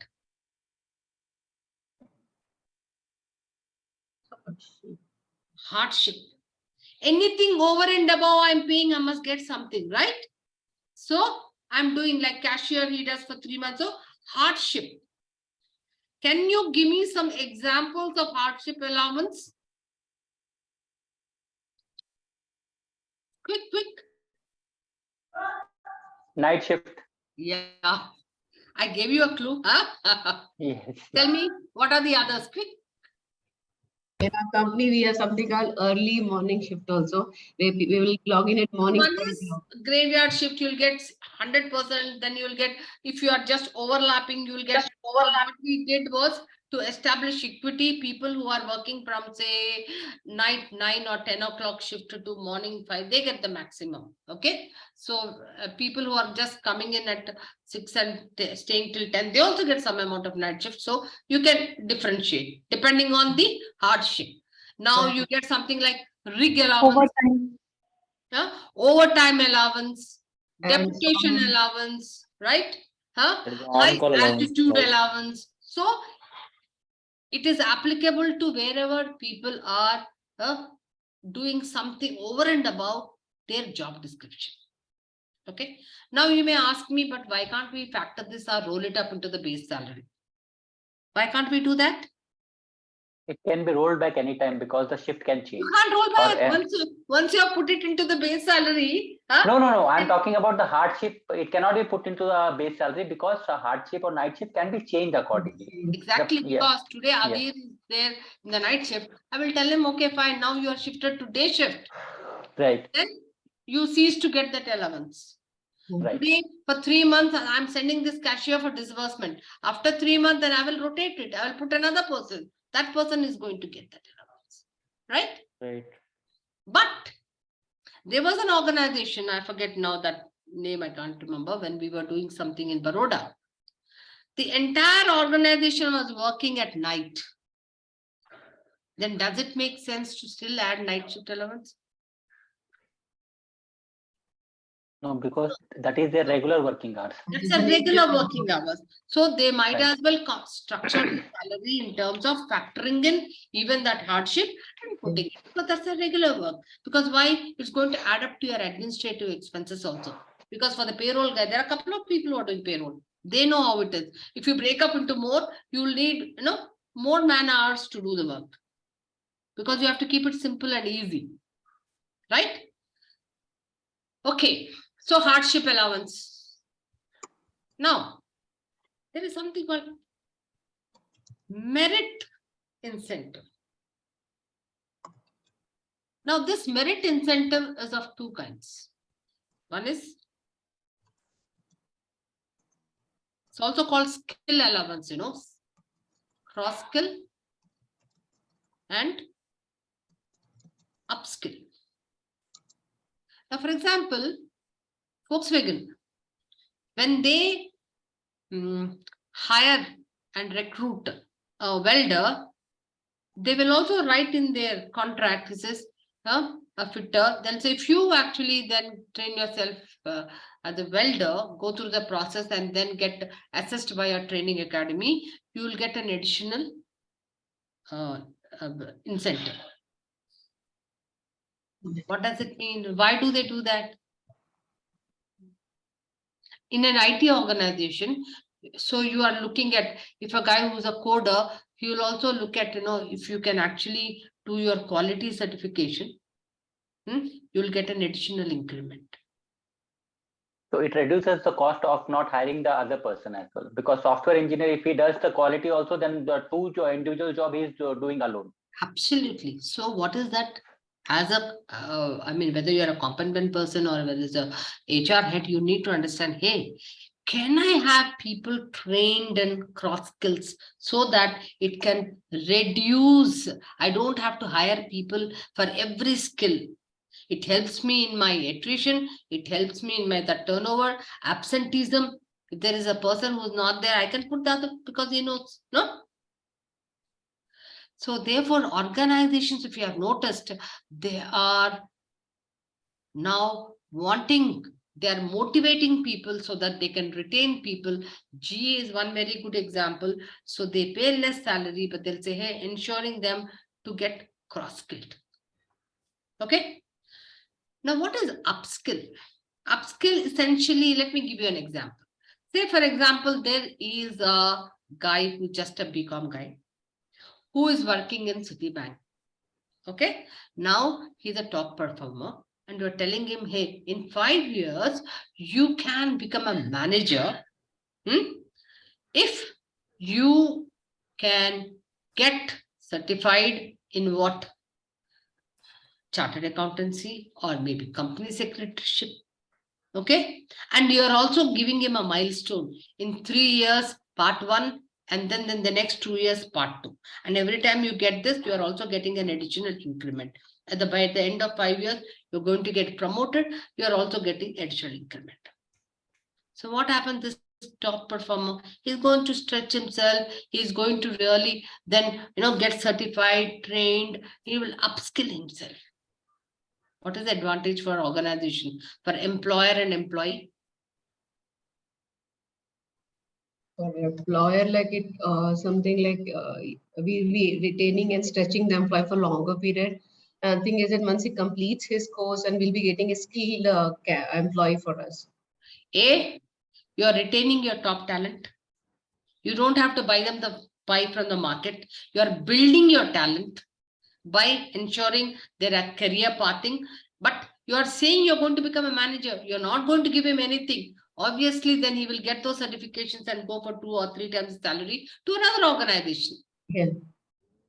So if you have noticed, the best of organization to retain their talent, they'll give you the career pathing so that the people can actually see, hey, what is that I can grow into the next 3 years or 5 years? For example, in the HR department, most of the organizations, what do they do for their top performance? Yes, get this certification, and then, because you want to retain them. So maybe then you will also do job rotation so that then you can, get into the higher level.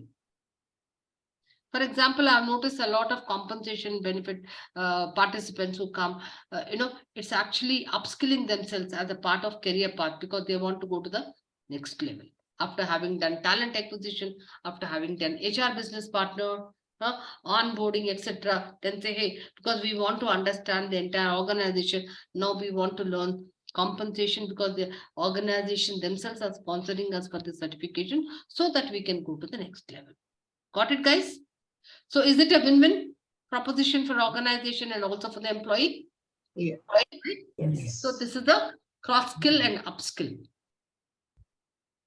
Now, the next is called market-linked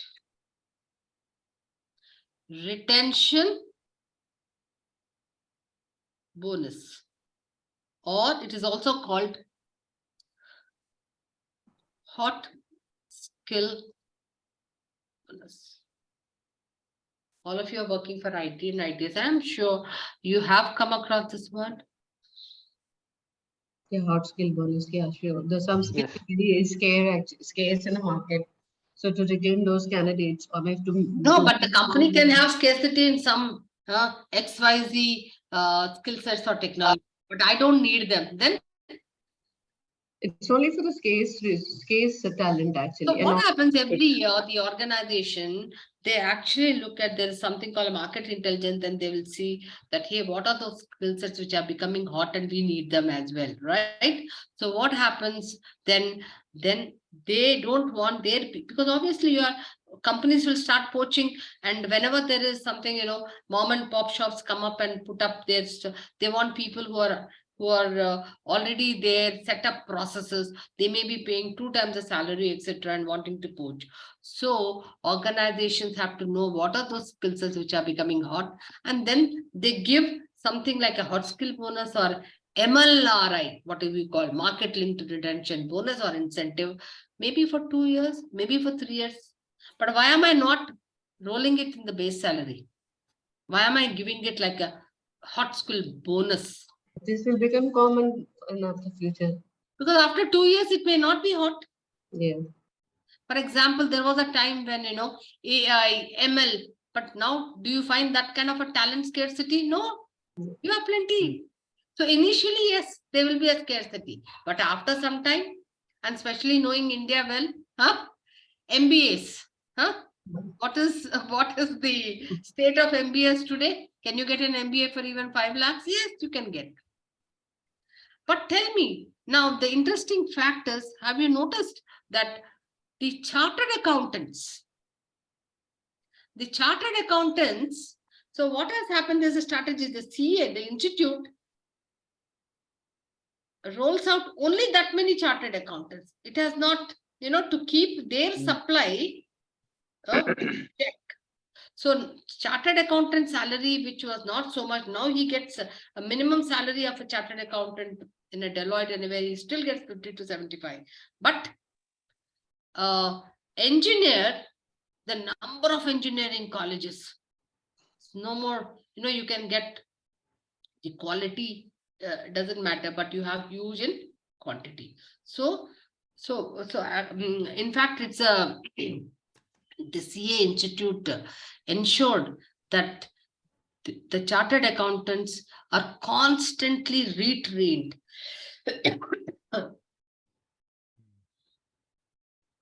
In fact, their governing body ensures that it is mandatory for them. When things were going, they have to use Tally, they had to use all the software, so they kept them trained so that they were always in demand. Sorry. So these are the 4 types of variable pays. Can anybody what were the 4 types of variable pays we talked about? Performance pay. Yeah, anybody? One is performance. Gain sharing. Performance link. No, categories. Performance. Then hardship. Then Merit. Incentives which can be cross-skill or upskill. And then market linked. Bonus. So these are the variable pay.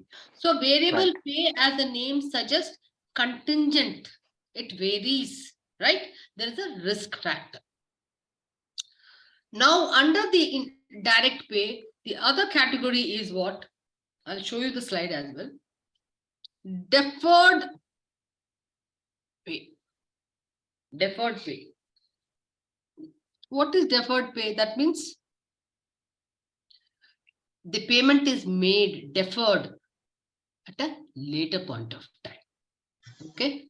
So, for example, under deferred pay. Retention bonus. Yeah.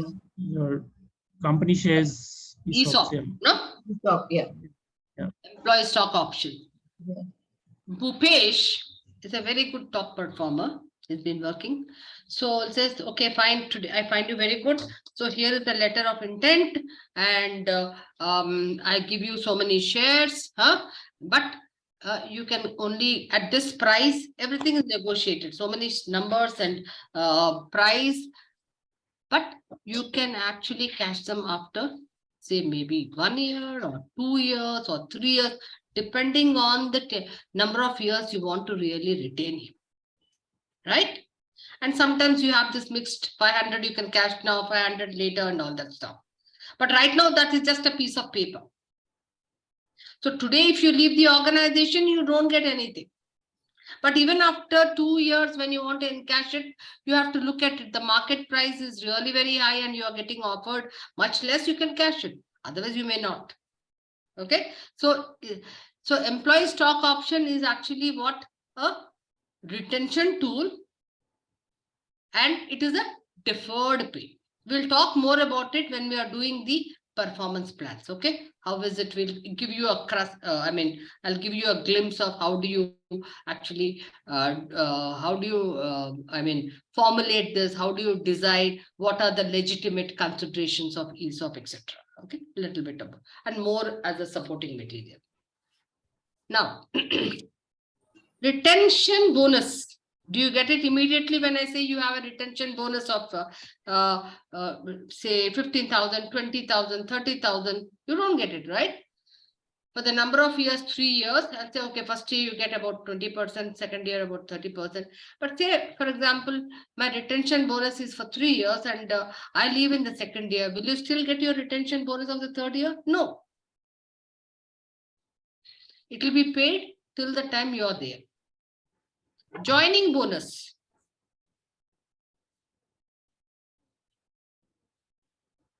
60 days you have to join, but I will say 59 days and then I'll say, hey, I can't join. Will you still get your joining bonus?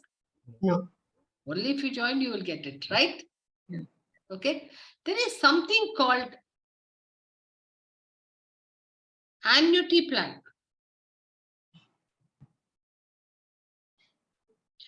Annuity plan is something like a superannuation plan, which is extended to typically middle level managers and above. Why? This is a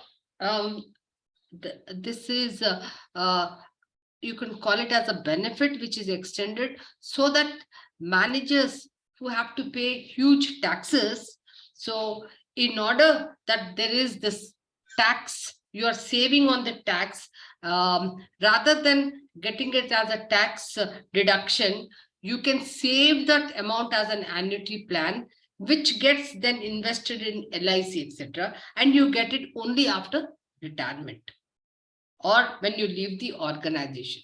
So essentially, it is extended to people who are at a higher salaries. And why is it extended? So that you can save on tax. So that your money does not get deducted as tax. The same money can be invested into an annuity plan and you get it at the end of when you exit the organization or when you're retiring. Is that very clear, guys? Annuity plan? Yeah. Okay, let me just go back to the slide so that, yeah.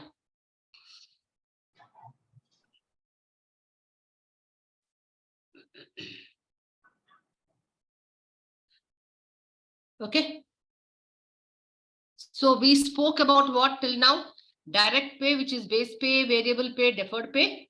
Okay. And we talked about base pay, which is established through job evaluation. And then we spoke about variable pay, which is at risk, which is not guaranteed. And there are different criteria, which is for performance, hardship, merit pay, or you can call it as for extra skills, and then market linked to retention. Okay. And then we have deferred pay, which is essentially a tool for retention, right? And then you have something called annuity because you're wanting to save on the taxes. And then retention bonuses because you want to have your critical people retained for a number of years. So you have a retention bonus. Any clarifications here when we talked about these three components, guys? Anybody? Very clear? Okay. Can we go to the next? When we talked about compensation system and we said direct pay, and then we also have indirect pay. So everything to do with direct pay is monetary and anything to do with indirect pay is non-monetary. So what are the things which we can look at in indirect pay? So all those benefits, all those protection programs, the pay which is also given for time not worked. So let us look at each. Let us start with the protection programs. So under the protection programs, there is something called mandatory. What are those mandatory things as per the law?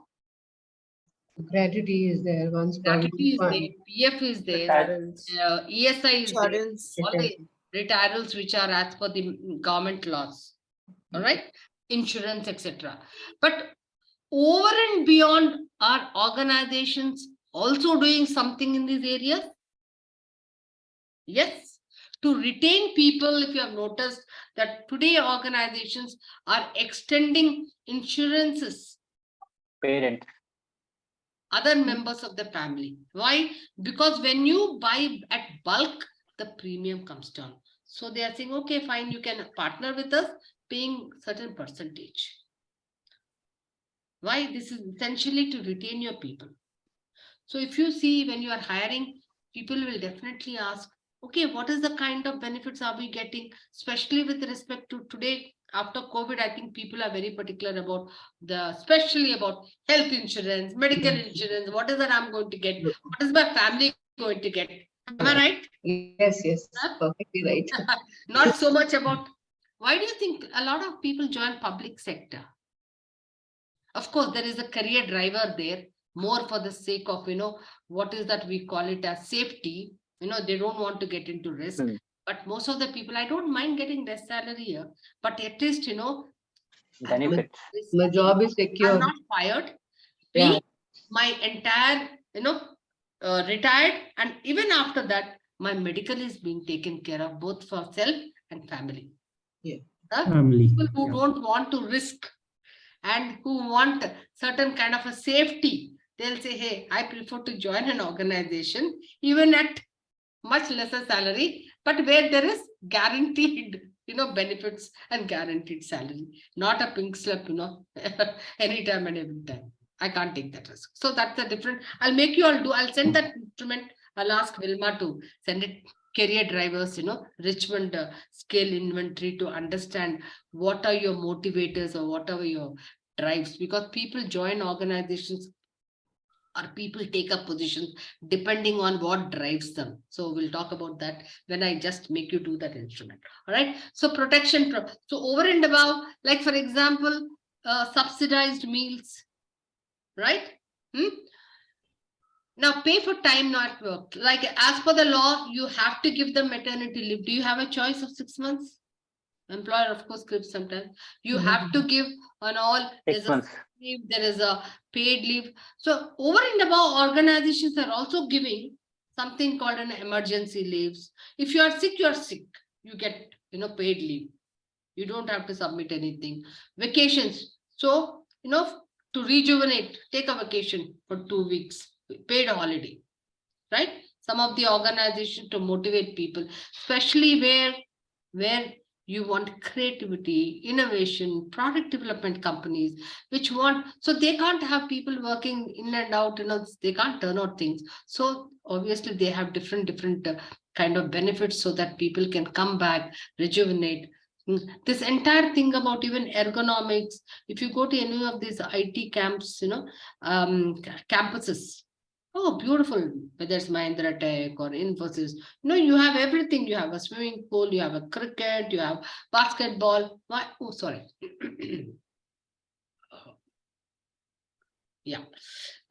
So you have various things so that, in fact, I recall some of the IT companies were talking about, this is something like halfway home. We have even, cut vegetables, and then we can carry food home, and we have something like, for children to creche, beyond creche, you have something like, small kindergarten, or, something where our child can play, kids play. So all these are facilities. Why do you think organizations are going out of their way to give this kind of benefits? Anybody? To retain them. Retaining the talent. Right. I don't know how many of you like Harry Potter now. Organizations are trying to say, hey, if my, like as even Mr. Murthy said, they are just 2 hands which come in and then walk out. So if I want to get the best out of my individual, and especially in the knowledge-based industry, then I have to take out the drudgery from that person. So how can I reduce the drudgery? I have to go home, go to the dry cleaner. I have to go home, get provisions. I have to go home, do this. So organizations are going beyond. It doesn't cost anything. I know of organizations which used to actually do a concierge of listing out all provisions, and they go straight home. And when you buy in bulk, cheap. Any white goods, buy in bulk, pass it on to the employee. Okay, then all these concierge services, because it doesn't really take much to establish at no cost, but it relieves the employee of so much drudgery. Okay, so these are some of the things when we say indirect pay, something for which when you get a paycheck, gross salary, net pay, all these are not factored. But organizations, then, so when you are hiring a person, the person makes a judgment and makes a decision to join, depending on not just the salary, but depending on in what context he is. Hey, what is the organization giving me, right? Beyond the salary. So we will be talking about a total reward framework where, organizations have really become very, very innovative, creative in actually giving all these facilities, like services and perquisites. Today, of course, free meals and low-cost meals and beyond all that, because of the COVID, what do you think organizations are doing as a employee wellness? Yeah. Right? They are taking all the costs. They are having not only employees' physical wellness, but also mental wellness.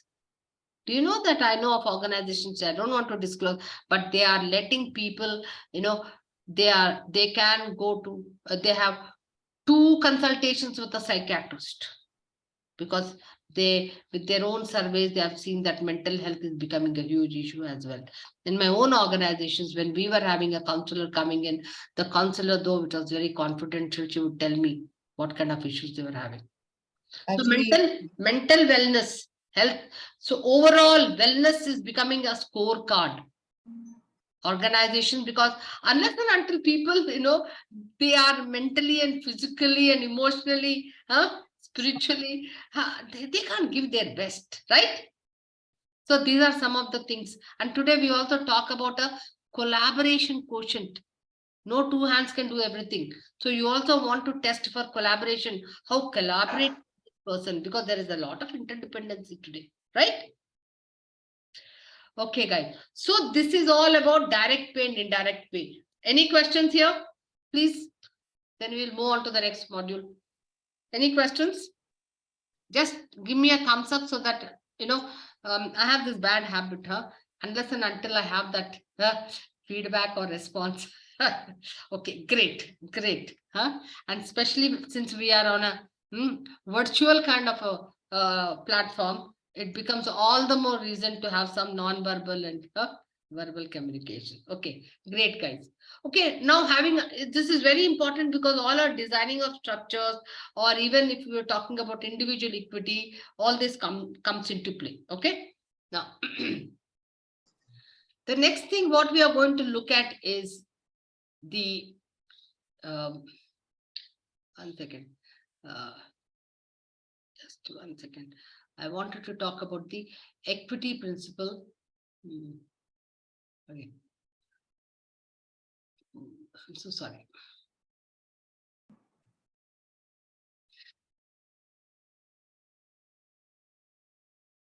Yeah. I mentioned about something. When we talk about compensation, everybody will say, hey, our philosophy is to be, equitable, to be fair internally. When we say that, what does it mean? That means we want to pay, we want to be fair and pay equitably across all the jobs or roles in the organization. That doesn't mean that the lowest guy will get the same amount of salary as a middle manager. No, equitably, fair. That means effort versus reward. Proportionate. Effort versus reward. So there is this famous equity theory by Adam Smith. How many of you have heard of Adam Smith? Have you heard of Adam Smith? He's a psychologist, he's a philosopher, etc. He says that people will get motivated. That means Meena will get motivated only when she sees, think of a taraju, balance. Yeah. When she sees that my effort is equal to reward. Got it? Very clear? Yeah, very much. My effort is equal to reward. I'm working from 9 to 5. I'm putting in my best. This, what is my reward? If it doesn't show equal to sign, she will say she'll be demotivated. She'll start looking for another job. Let me tell you. Is her boss around? Okay. Now, that's a fact actually. What does that mean? Input means? Input is all about what? My experience, my education, my competencies, my effort, my time I have given. And what is outcome or reward? My pay, my recognition, everything what I get, both monetary and non-monetary. Now, Adam Smith says people will get motivated only when they see this balance. But how do I know that it's balanced? I don't have any norm or standard. So there is something called, I will compare. If Meena is an HR manager in whatever organization, she will compare her input versus outcome vis-a-vis either somebody who is working in the organization. Or also she will work again, she will compare it with somebody who is working in a similar position in the market. Okay, so let me just show you this. Can you see the slide very well? Okay, so what will I do? I will compare what I get as my reward vis-a-vis the effort I put with somebody else within the organization, or I can also compare it with somebody who is outside the organization in the market. For example, if I'm an HR manager, I'll compare it with similar organizations who is doing the similar job, and I'll say, hey, but that person is getting, more than me. It's a similar education, similar effort. Why? So that means I'm getting less for my effort. So let me start looking for it. You agree? Or, hey, I'm a HR manager and I'm comparing my salary with a senior HR manager whose effort versus outcome says I'm doing more, and with the, my effort is more, but senior manager doesn't even do much. It's not proportionate. I see that there is, like, for example, if you see a lot of these mom and pop shops, or, in fact, I have seen in my consulting experience, salary by handshake, they will keep taking people. And so there is no equity in the way they are paying. A senior manager could be getting much higher salary, not proportionate with the work, or maybe an HR manager, is getting much lesser salary, not proportionate with the work. So there is no fairness in the way they are paying salaries, not based on the job worth or etc. Get it? So that's the time when I see that there is no fairness in the way you are paying. It's called what? There is no internal equity. What is it called? Internal equity. Internal equity. That means when I see that, compare myself with the rest of the jobs in the organization. Now, how do you establish internal equity? I told you. How do you establish internal equity? Paying equal. How can I be fair in the way I will pay jobs? How do we establish that in the organization? As a competent person, that's the first thing I need to do. Hey, am I equitable? Job evaluation. Huh? Job evaluation. Job evaluation.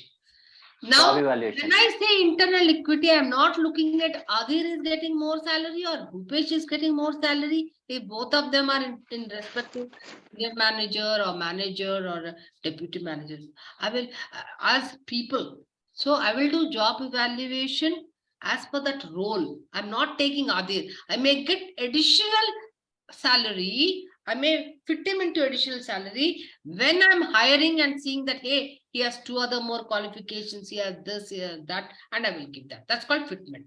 Okay. Right now, what am I doing?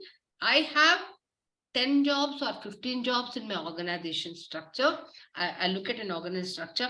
How am I paying to all these jobs? How am I paying to all these positions? Okay, guys? Because that is something fundamental you must get it. Because if you are not able to evaluate and get the worth of the job, then you are not able to, then you are not then equitable or fair. Just give me 1 second. Now, go.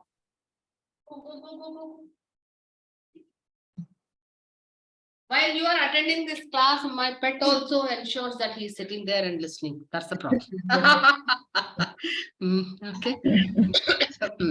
Nirmala, you mentioned about job fitment, something. So what is that? There is also called job sizing, job evaluation, job fitment. When job evaluation, job fitment, job sizing are 3 different things. Okay.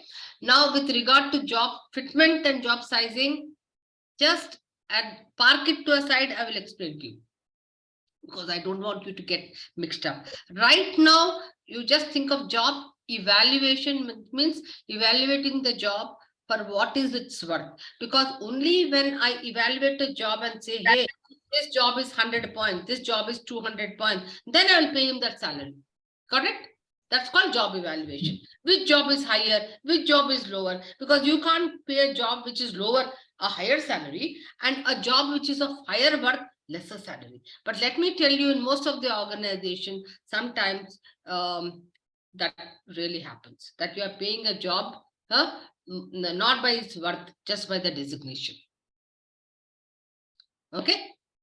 So the worth, when you, I understood, I will park that, but just out of curiosity and not to miss on the Please, point. no, you can ask, because sometimes what happens, you should not park it sometimes, which is top of the mind. Yeah. There is sometimes the concept called span of control, span of accountability, span of influence. All these things get discussed. Is it a part of the job evaluation or how it is? I'm not so sure. So absolutely. So these are some things which we are going to do in detail in the second session. So when we talk about worth of the job, every job has something called what? There are certain factors. Now, how will I evaluate your job is high or low? Maybe your responsibility towards machine men materials is high. Maybe, your in terms of requirements, in terms of responsibility, in terms of effort is high. For example, a person who has a budget control of 500 crores, and for a person finance director whose budget control is only 100 crores, then will you say that job is higher? So we will discuss about them when we talk about education, experience. So these are generic compensable factors, factors for which you want to pay. Lower the job, lower the intensity required. Say, for example, since you asked education, for a lower job, you require just maybe ITI. But maybe for a higher middle job, you need Six Sigma in a quality function. You will need quality Six Sigma certification, etc. So will you pay him higher? Not the person. I'm talking about the job, quality manager. So that's how you will evaluate.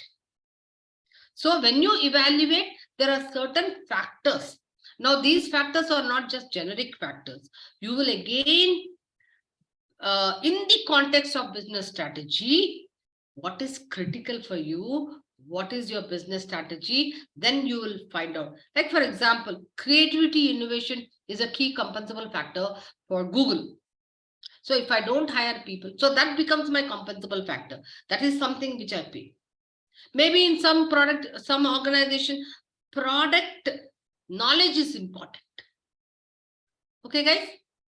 Span of control. Typically what happens, span of control means you are actually looking after, or there are a number of people who are reporting to you. When is your span of control very large? Only when you are in a higher position and you are looking at it, right? That also involves a lot of effort, responsibility towards manpower. Okay, so these are some of the things which we'll take into consideration when we are doing job evaluation. Does that kind of give you some comfort level, Bhupesh? Yeah, very much. All right. Okay. So, like, say, for example, if you look at my slide, just go down. Say, for example, when there is no equity, that means my reward versus contribution is lesser than the person whom I'm comparing to. What happens? Then there is inequity. So what will that person do then? Typically, Bhupesh, what will you do? If you found that you are getting paid lesser than the person you are comparing yourself, what will you do? Yeah, I think the disengagement will definitely come. Okay. And not only with me, but the disengagement will also sip into the entire system. That's all. Absolutely. And then you will start looking out for, Now just think of a scenario. You have 500 people in your organization. So 400 people are in the state of inequity, thinking that, hey, my perception is that, that I'm getting lesser than what I'm supposed to be paying. You tell me, you are paying base salary, wage cost. It could be 10% of your revenue or 15% of your revenue, whatever is the wage cost. Every month you have to pay that wage cost. But are you getting your ROI? Are you getting a productivity when people are disengaged and all the time looking out for jobs? What will happen? 90% of the people. That means you are losing productivity. So as an HR head and as a component, so it becomes very, very important that you establish equity. You also communicate. You also become transparent in the way you are paying salaries to people. Got it? Because if you are not going to be transparent and say we are equitable, then people will actually say, hey, they will all the time. Today again, maybe gone are the days. Today at the click of a button, you know how much are you getting, how much others are getting. You are comparing yourself within the industry. You are comparing yourself, in the market. In fact, when you are hiring a person, he tells you, this is what, the market salary is. So obviously with this competencies and with kind of certifications, I need to be paid higher. No, you have no choice. Okay. So again, communication becomes very, very important. So can I say he will either ask for a raise or he will actually start reducing his contribution? Or let me also tell you that he will also get others to reduce their work. Or now say, for example, the other scenario, when he gets more, then what will you do? Rajesh, let me see, where is Rajesh? I haven't spoken to him. Rajesh, are you there? Yes, I am here. There. Okay, what will you do if you find that you are getting more than, you are comparing and you find that your reward versus effort is more than what you have compared with? What will you do typically? I'll try to contribute more than what I'm actually doing. Exactly. Then you'll say, hey, you will come early, you will go late, you will contribute more, right? Right. And but sometimes, let me tell you, like for example, this scenario, just think about this. Say for example, there's a driver who's been there for 20 years and by virtue is getting 50,000-60,000 rupees salary, and anyway you are thinking of now he will just retire. Then there's a new person and you feel that here this guy is doing the similar amount of work but getting lesser salary. What will you do? You will tell him to do less work. Don't have to do so much more work. So even inequity in that way is also dangerous for the organization. And let me tell you, there are many instances of such. When you have in IT, yes, I've noticed there is something called, staying period. Like that means that in the beginning, you get only 30% productivity when you hire a person. But after 2-3 years, because he is able, the process has matured, is able to do 100-150% productivity. And he gets 1 or 2 increment. But longer he stays, the productivity remains the same, but his wage cost increases. You agree? You know that? Now what is happening? So there is something called a stay-in period. So typically organizations, especially in the shared services, ITS, so I don't want to have people. So you have a cutoff more than 5 years or 6 years. You want to actually, exit them from the system or send IJPs, and if they are very good performers, you want to ensure that, then they are into different kind of functions so that they can get higher salaries because they have reached the maximum of that band and they will not get increment year on year. Because if I can't extend it, I can't promote them. So obviously they get demotivated. Their productivity is plateaued.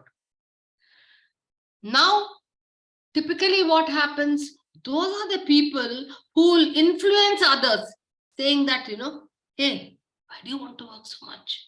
No, you can reduce your work, don't have to come so early, don't have to work so hard. So it's very, very crucial and critical to ensure that such people, either you exit quickly when their stay-in period is over and you are not giving them any increments, you are only giving performance bonuses because for the period, or see if you can counsel them for higher education, or if you see any other position where they can get some kind of a career growth. Okay. Yeah. So all of you have understood the equity theory. Now, the fundamentals of entire compensation is actually based on this equity theory, where we call it as internal equity, external equity, and individual equity. So internal equity is, are we paying fairly across all the jobs in the organization? Then when a person is comparing with the market, it is called external equity. And when he is comparing with the similar job in the same organization, it's called individual equity. Okay, guys, there's a small work. How many of you are there? Vilma, we will have some small breakout activity. Okay, how many? Let me see the number of participants. 16, right? 16. So we'll have 3 groups. Yes. Vilma, can we have 3 groups? You divide it into 3 Okay. groups. Okay. I, Now, what is the activity? Okay. In your own group, so this is a very quick activity of say maximum 5 to 10 minutes. I want you to discuss 1 or 2 industries wherein what are those 1 or 2 key external factors which are impacting your industry in today's times. Okay, because it's a VUCA world, there's so much changing, which is impacting your industry and which is actually having an impact on compensation. Okay, that's 1.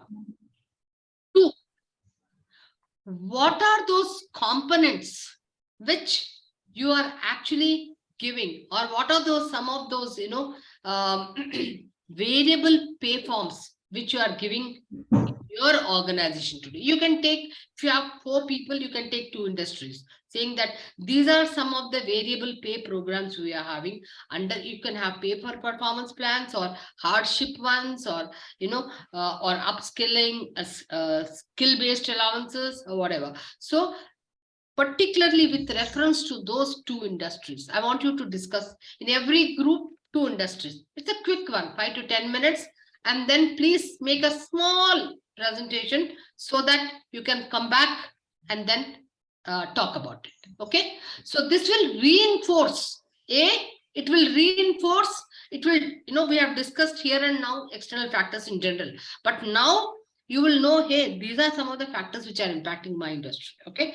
2, these are some of the variable pay programs which we are having in my organization, and why are we having that? All right. Okay, guys. Any clarity required before you break out? Just give me a thumbs up. So Nirmala, you said the question is like, what is impacting your industry in terms of compensation? I said, what are those 1 or 2 key external factors which are impacting, taking with reference in your group 1 industry or 2 industries? Okay. Yeah. Because you have 4 people, not necessary that all 4 of them are in the same industry. Okay. 2, list out some of the variable pay programs in those 2 industries as of now are prevalent. Got it? Yeah. Okay. Great. So the 2 different industries that we identified, or we came up to consensus, was like IT, ITES, and the manufacturing. So the external factors majorly under IT and ITES, what we find is right now is availability of the resources or talent. That is one of the major challenges and external factor that we have, for especially for niche skills. Like one of our team members mentioned that especially for like something like Java, Angular, or these kind of niche skill, we have limited talent pool. And just one clarification. So in this industry which you are referring to, you mean to say there is a sudden spurt in demand for these jobs? In the market, there are several other which has come up recently, so therefore there's been a sudden demand, or is it those new skills which because of the new projects, what is it? Just to add on that front, ma'am, there's not just a sudden jump, it's actually a lack of interest from current crop of software engineers to pick up older skill sets, for example, like Java. So none of the new freshers or any trained people who are getting in, you could say the older skill sets that used to be there, let's say 5 or 7 or 10 years ago, we're not able to find those right people here. And on the people who are here, they have 10, 12 years of experience and they're at good positions. And if we're trying to hire them as architects or something, that is becoming extremely expensive. Got it. So now you need to have some kind of, plan how do you actually then, this is one major area of challenge for lot many organizations that you have come up with, because as you said, these old skills, because people are getting into AI, cloud computing, etc., because they're paying more, right? So Yeah. you have only few people with these skills. So there are some talent strategies out here, which I don't know if you are really having those challenges, but it's a very good challenge. Yeah, tell me next. We won't get into Then the detail. next challenge with the same industry is more of, the economic geography, like operation geography in which they are working currently. What's the economic condition for that geography? Like most of the IT business is driven from US and Europe. Okay. And, with all this outburst of recession coming in and people losing their jobs. Okay, the extra amount which generally these kind of industries spend on doing various R&D or extra initiatives in the organization is something which is again cutting. Every organization is cutting their cost. So that is one of the external factors. The war, etc., is impacting, especially the Europe, etc. Absolutely right. Yeah. Right. And just one more external factor, which was like more of the cost of living, which is going up in a particular geography or a city in which the company has a presence, and more of the peer pressure that you have whenever you interview people or you have someone already with part of the organization. They always compare with a set of people that worked with them earlier or have done some kind of training or education courses. What are they being paid in similar kind of industry? So that is again one of the major factors. So inflation, you can relate it to economic, because there is some amount of economic recession happening, inflation has happened. So peer pressure, where will you put it as? In what exactly, a broad term, if you want to put under external factor, what will you say peer pressure? Socioeconomic? What you put as peer pressure as one of the external factors. Just wanting you to elaborate on that. It will be more of a social factor, I would say, because more again, of a sociological, sociological. Yeah, sociological factor, because you are just comparing, whether you are being paid, like what we spoke about the equity theory, whether you're comparing, whether I'm being paid fair enough. Right. So, yeah. And so what are forms of variable pay you've written? So one of the interesting one which Nikhil mentioned was regarding upskilling, wherein for this particular niche skill where we have lack of resources, if people train themselves, they can get the amount reimbursed, or if there's a good demand, they can also go ahead and do the in-house training by hiring an external trainer. Wonderful. Or someone who's already trained, they can do that. Absolutely. Retention bonus is what Ekta pitched in, saying that for people with again as a product-based organization is what she's working with. So they have some kind of retention bonuses to retain the talent, which is like if you work for a certain period, like a year or two, this is the amount that you would be paid over and above your fixed pay. And they also have a long-term program in which, if someone is going for a master's program, they can get the tuition fee reimbursed for the master's program. And generally, master's program are at least 2 years. So this may not be a variable pay as such, tuition fee reimbursement for master program. This is one of your policies so that, you can, retain your people. So this is something you are saying, okay, fine, because I'm seeing that there's a lot of attrition happening. So can I actually introduce some programs wherein I'm actually tying up or, supporting education, so that people can stay. This is your retention program. It won't come under forms of variable pay. Okay? It's not a form of a variable pay. Got it? Okay. So when you're talking about why you need to understand external factors, like you said, there's a huge problem with the availability of resources for some of your outdated. So then you will start building up a talent pipeline, right? Because you can't keep buying all the time at a higher cost. So you will then see what is that internally, can I do something, a kind of a talent pipeline, right? Mm. Do you know what's the talent pipeline? How do you build, etc.? Like, for example, I'll just give you a quick example. Say, for example, easiest to understand, hotel industry. You need a lot of what? What kind of jobs are there in a hotel industry? Service, yes, a lot of people from Okay. service background. Yeah. Mm. Now you can't keep increasing the salaries, right? So what do you do? Then you will. So if you know, you have all these hotel industry has their own colleges. Yeah, hotel management. So then Yeah, hotel that's management colleges. So what do? Their interns come and work there at maybe, at a very nominal stipend. Likewise in Right. hospitals, what do you have? Nurses.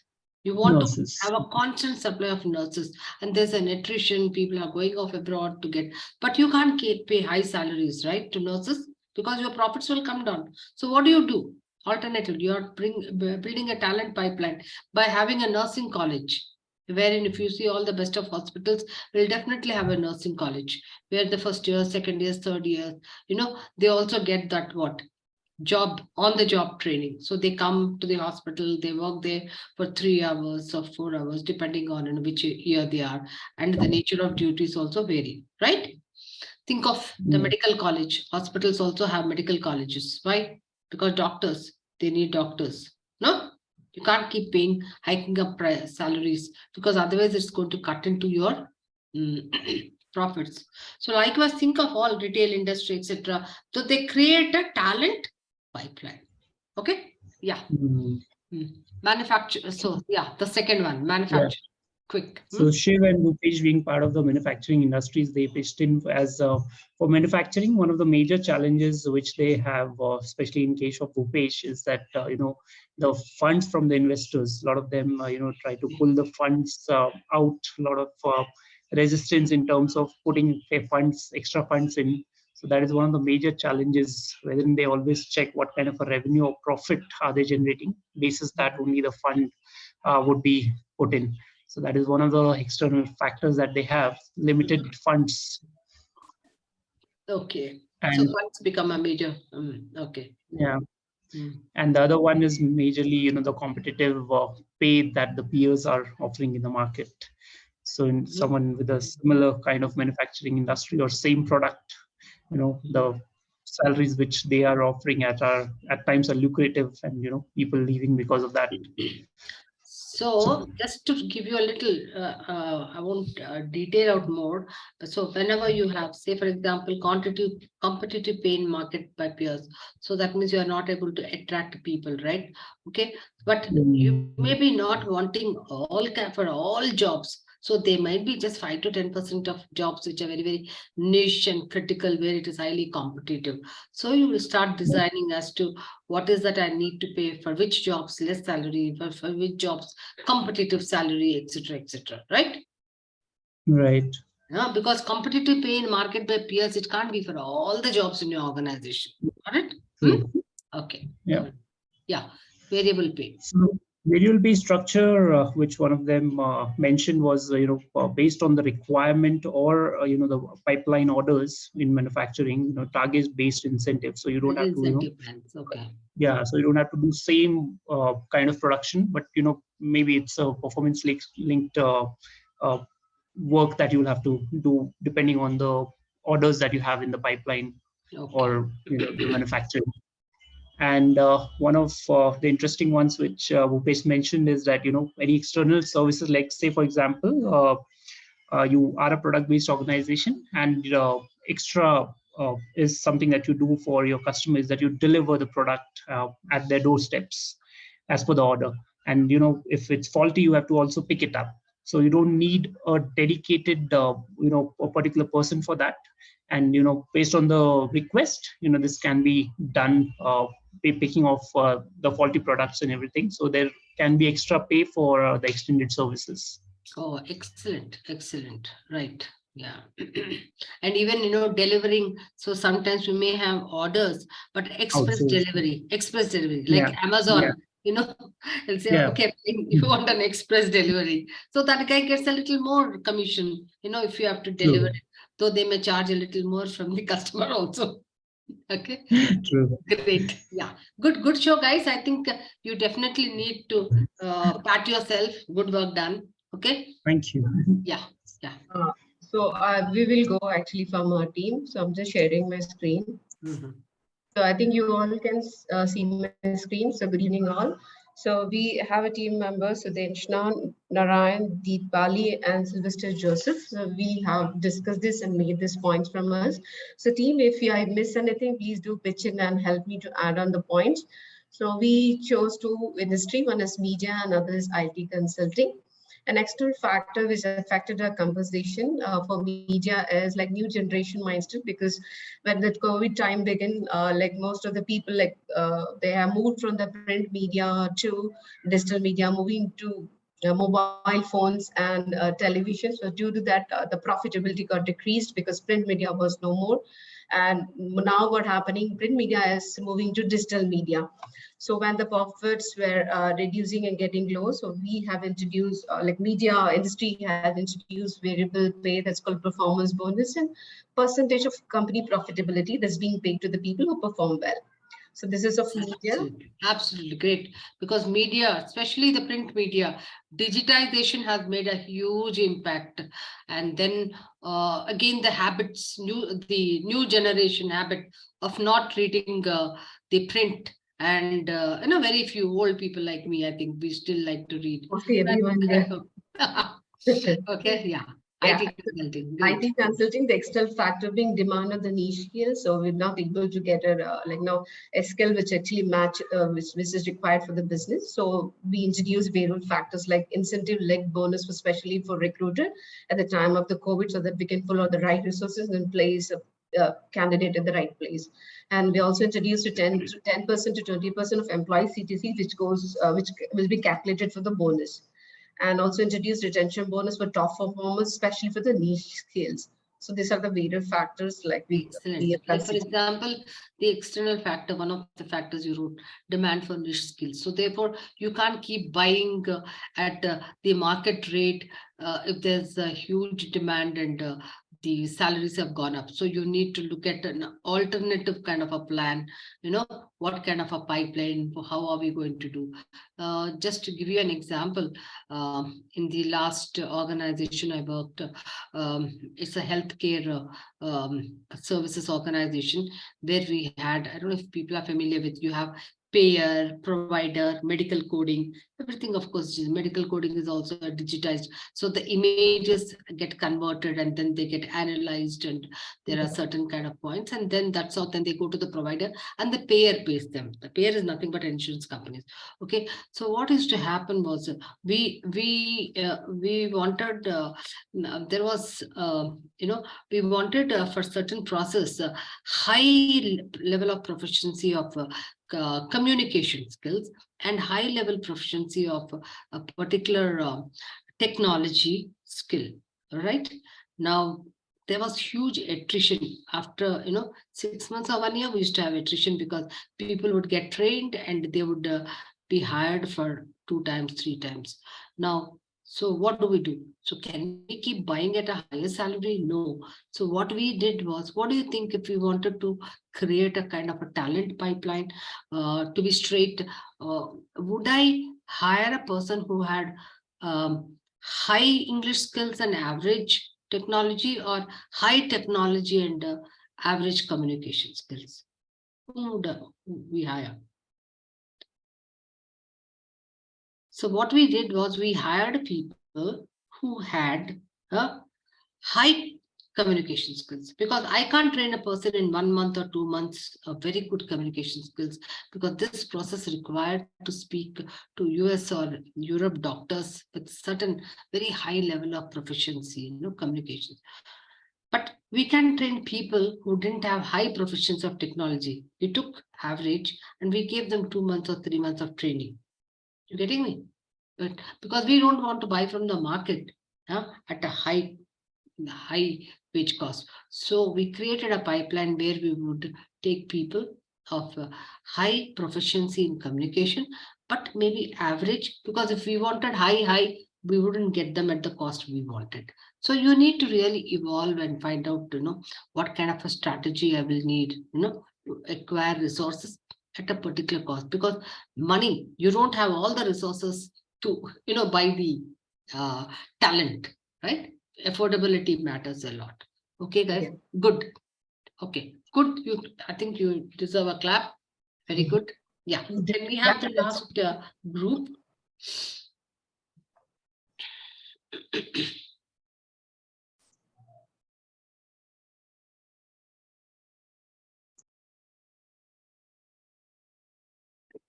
Yeah. Is there another group which is coming up?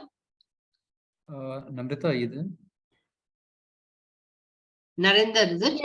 Yes, right. Yeah, Namrata is Namrata is going to. Okay. Right. Hmm. So, in just a minute.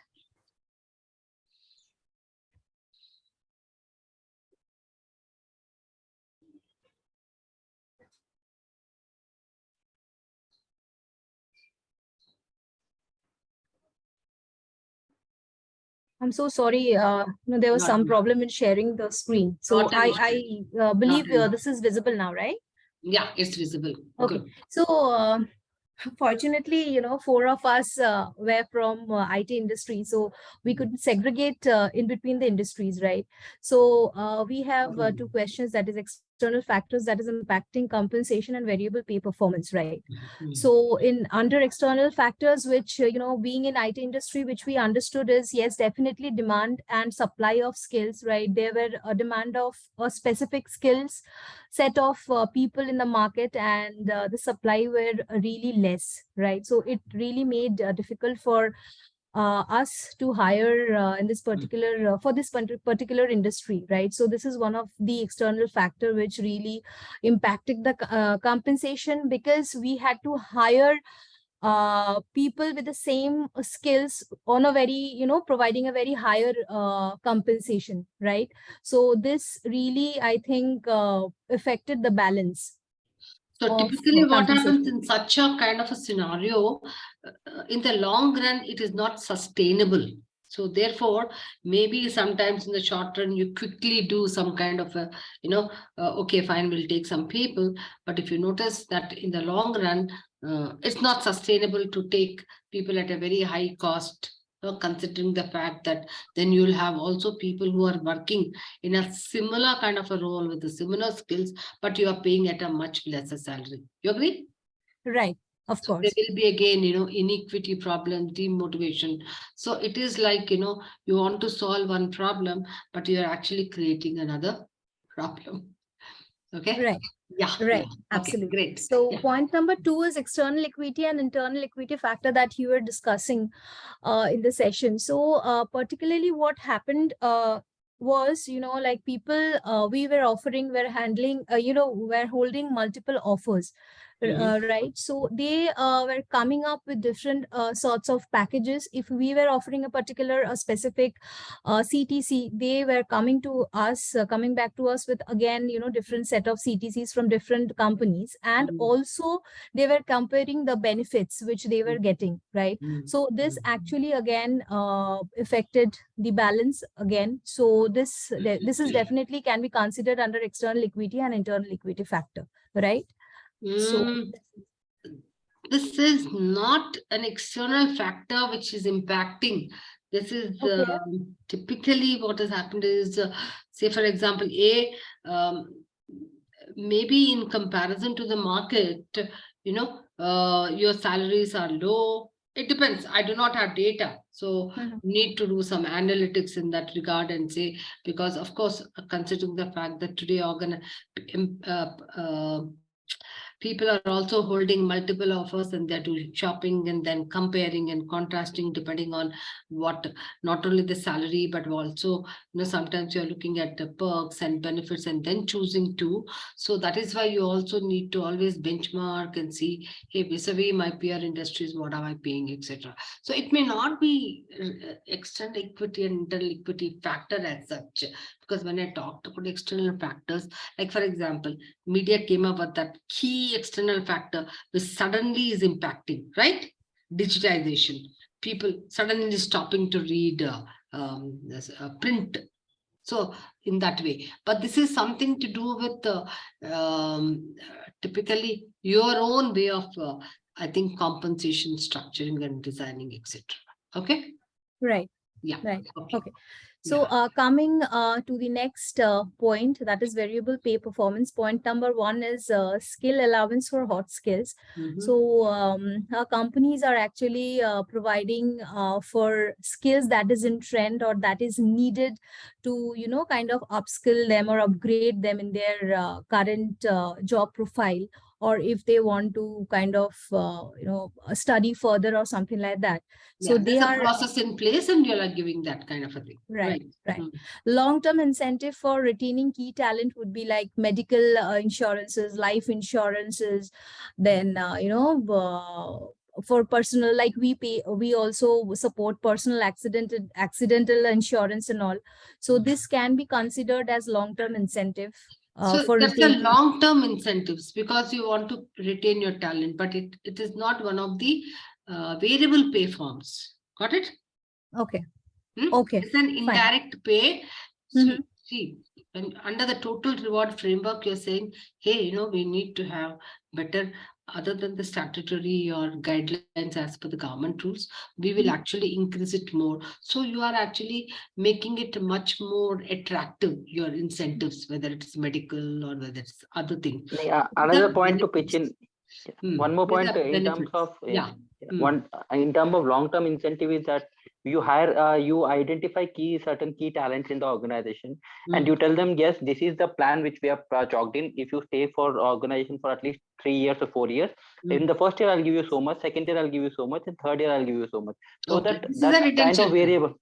So yes, this is a yes, retention yes. plan. This is a retention plan. That's a variable pay. Yeah. Right. And for as per point number 3, profit sharing and performance bonus, right? Yes.